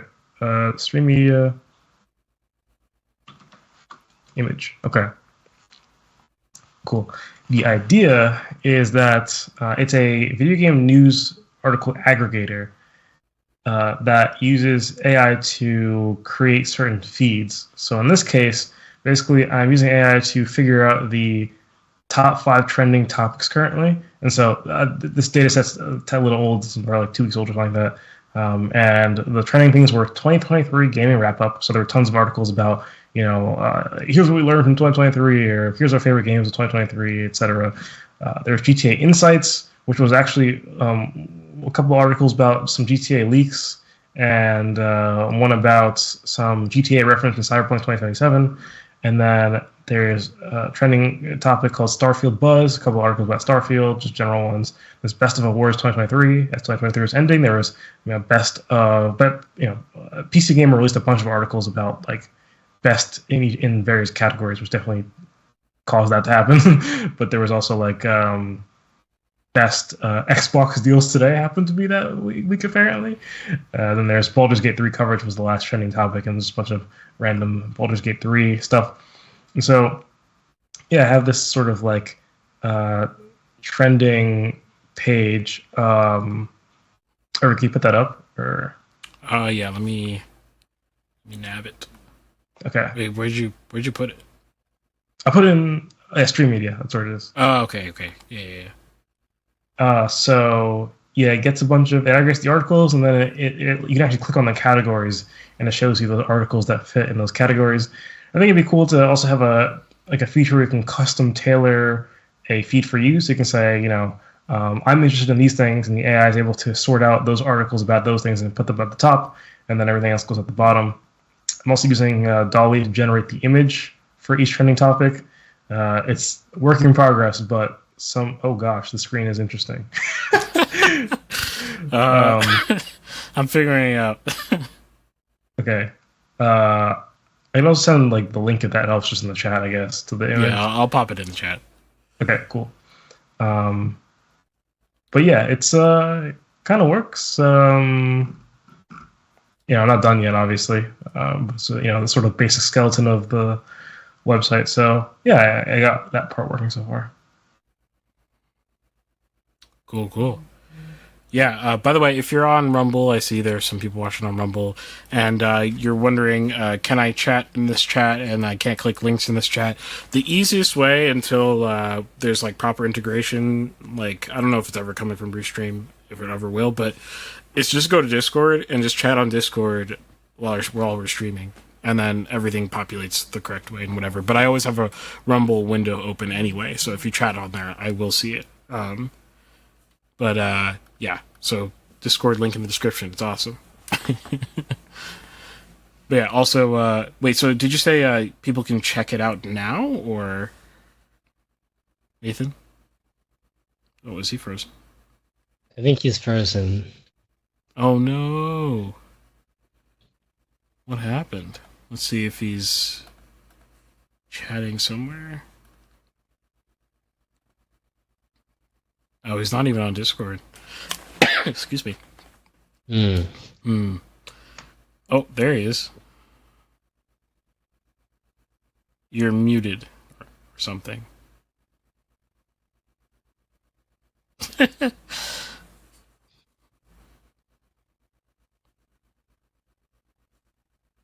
I can't hear a single thing you're saying. Oh, there you go. Oh. I'm back? Yeah, you're back now. Okay, I lost Wi-Fi. I'm currently on my phone's hotspot, so that's why the image quality is very degraded. Okay, that makes sense. Gotcha. I was asking if your site, if we're able to, is there a beta version of the site up or something like this, or is it still offline? No, it's offline currently. Also, I don't have a domain for it yet. As you can see on top, it says the title is Vital Game Feed. That's just because that was one of the domains that was open that I could potentially nab, but I'm not married to that title at all. Thought that'd be cool imagery with a heart rate monitor. It's kind of like the pulse of the game news world or whatever. But not married to that at all. Actually, I don't really like it. I like the concept of vitals and stuff and a pulse or whatever. But the name Vital Game Feed doesn't really hit me well. So any suggestions, I'll take them. But yeah, it's not up currently, but I'll let you guys know what it is. Cool. Well, with that promotional that I will charge Nathan for later. Nice. Our first sponsor of the show now. I think this has been a good chat, a good way to come back to the show. And again, like I said at the open, if there's any way you want us to see us move in 2024, I'm all ears. I'm happy to take a look at whatever ideas you have. So if you want to submit ideas, you can submit them in any comment anywhere on whatever platform you are. But the best way to submit those things is to submit them on the feedback channel on our Discord, which there's a link in the description too, or you can go to mixedmediapodcast.com as well. There's links to practically anything you might want over there. And if there's topics you want to suggest, or hot takes you want us to run, or particular technical things, I have plans on that end as well. But whatever you think of, send our way. We'd love to improve. Oh, I didn't even realize we had an ideas and feedback channel. Yeah, because no one uses it. Yeah, basically, not. Mostly, it's this is stuff from a while ago. Yeah, and I don't think I've ever commented on it. So yeah. Yes. So you could be the first. What happened to my? Wow, my editor just freaked out. Okay. This means we must end the stream before it all blows up. But yeah, you could be one of the first people to submit those comments. And also check out our locals page. If you're on Rumble right now, there's a big salmon join button that you can click that will send you right to our perks on our locals page. It really helps us out a ton, especially going to 2024. We are cash flow positive. Especially with some efficiencies that were gained at the end of 2023. And you can do this for a measly $3 a month. Measly $3 a month. Because we're still on the Black Friday sale. Black Friday is forever in the mixed media family. So, and it may not be there, literally tomorrow, if I remember. I will keep it open tonight, because if you see this tonight, you deserve to, partake. But tomorrow, this may not be there, so you might want to go to mixedmedia.locals.com ASAP to nab that, so you can get to all the exclusive perks. hopefully 2024 is going to be good in terms of getting this podcast. I mean, I really love the cozy vibe of this podcast. I'm not going to lie. It's kind of nice. But, like, you know, we also want to reach more people and get more people involved. And, you know, definitely quality over quantity, for sure. But in that, we have to also sort of push rock uphill. And hopefully 2024 will be... You'll see some of those pushes because of the contributions of our patrons at mixedmedia.locals.com. So if you want to help us in a similar way, you like anything about the stream, if you want to see anything improved especially, it takes time, sometimes money to do those things, you know where to go. So that's my pitch. With that, thank you to our current patrons, and I'm going to forget their names, so one of you say them. Host, 909 Crime, Alex Egbert, and Kai Kairos. Yes. So thank you guys for your help. I think that's pretty much it. Did I miss anything? I don't think so. I think so. Like, subscribe. Yes, that's what I missed. No, we're not going to give you a free tutorial on how to like and subscribe, though. Yes, use your common sense and like and subscribe. That would be helpful. And comment. That's the thing. If you chatted today, there's no reason you shouldn't comment. Also, oh no, someone has to tell Kai. Rob is off the list. No, Rob. Probably, I assume in perpetuity. I have no idea, but But yeah, if you chat at all here, it'd be great. If you're no matter what platform you're on, it helps us out tremendously if you leave a comment. Just leave, I don't know, an emoji with how this episode made you feel. I don't know, do something, and that'll help us very much. The YouTube algorithm in particular, for some odd reason, is very fixated on comments. So there you go. Kai says sorry. No, it's all good. It's not personal. It's just the facts of life. We lost one. We lost one on the way. All right. Well, I'll see you guys next week, and also enjoy the rest of the last dregs of Advent, and Happy New Year. Yes. Yep. Christmas, right? Advent? Christmas. Sorry. Yes. My bad. I thought Advent was over. Yeah. Yes. Anyway, yes. Thank you for watching and listening. Thanks for watching. Bye. Look, tell a man no trouble. I don't want beef, man. I just want vibes.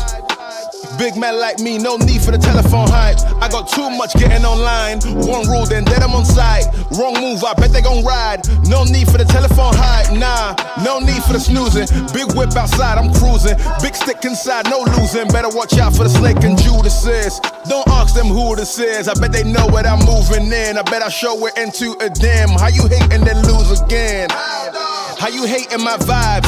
Why you wasting my time? Getting hype on my line. Tell a man I don't want feedback, I just want relax. Brand new whip, two-tone, I need that brand new hit. You know, like lean back, brand new bits I live in. We pack, man, you never gon' like us. Get them on sight now, let them on light. That way they know I'm more righteous. Look at my life, I'm living alright. I'm nice, you know I'm alright. Cause looking like Christ, no need for the hype or fight or telephone vipers. No need for the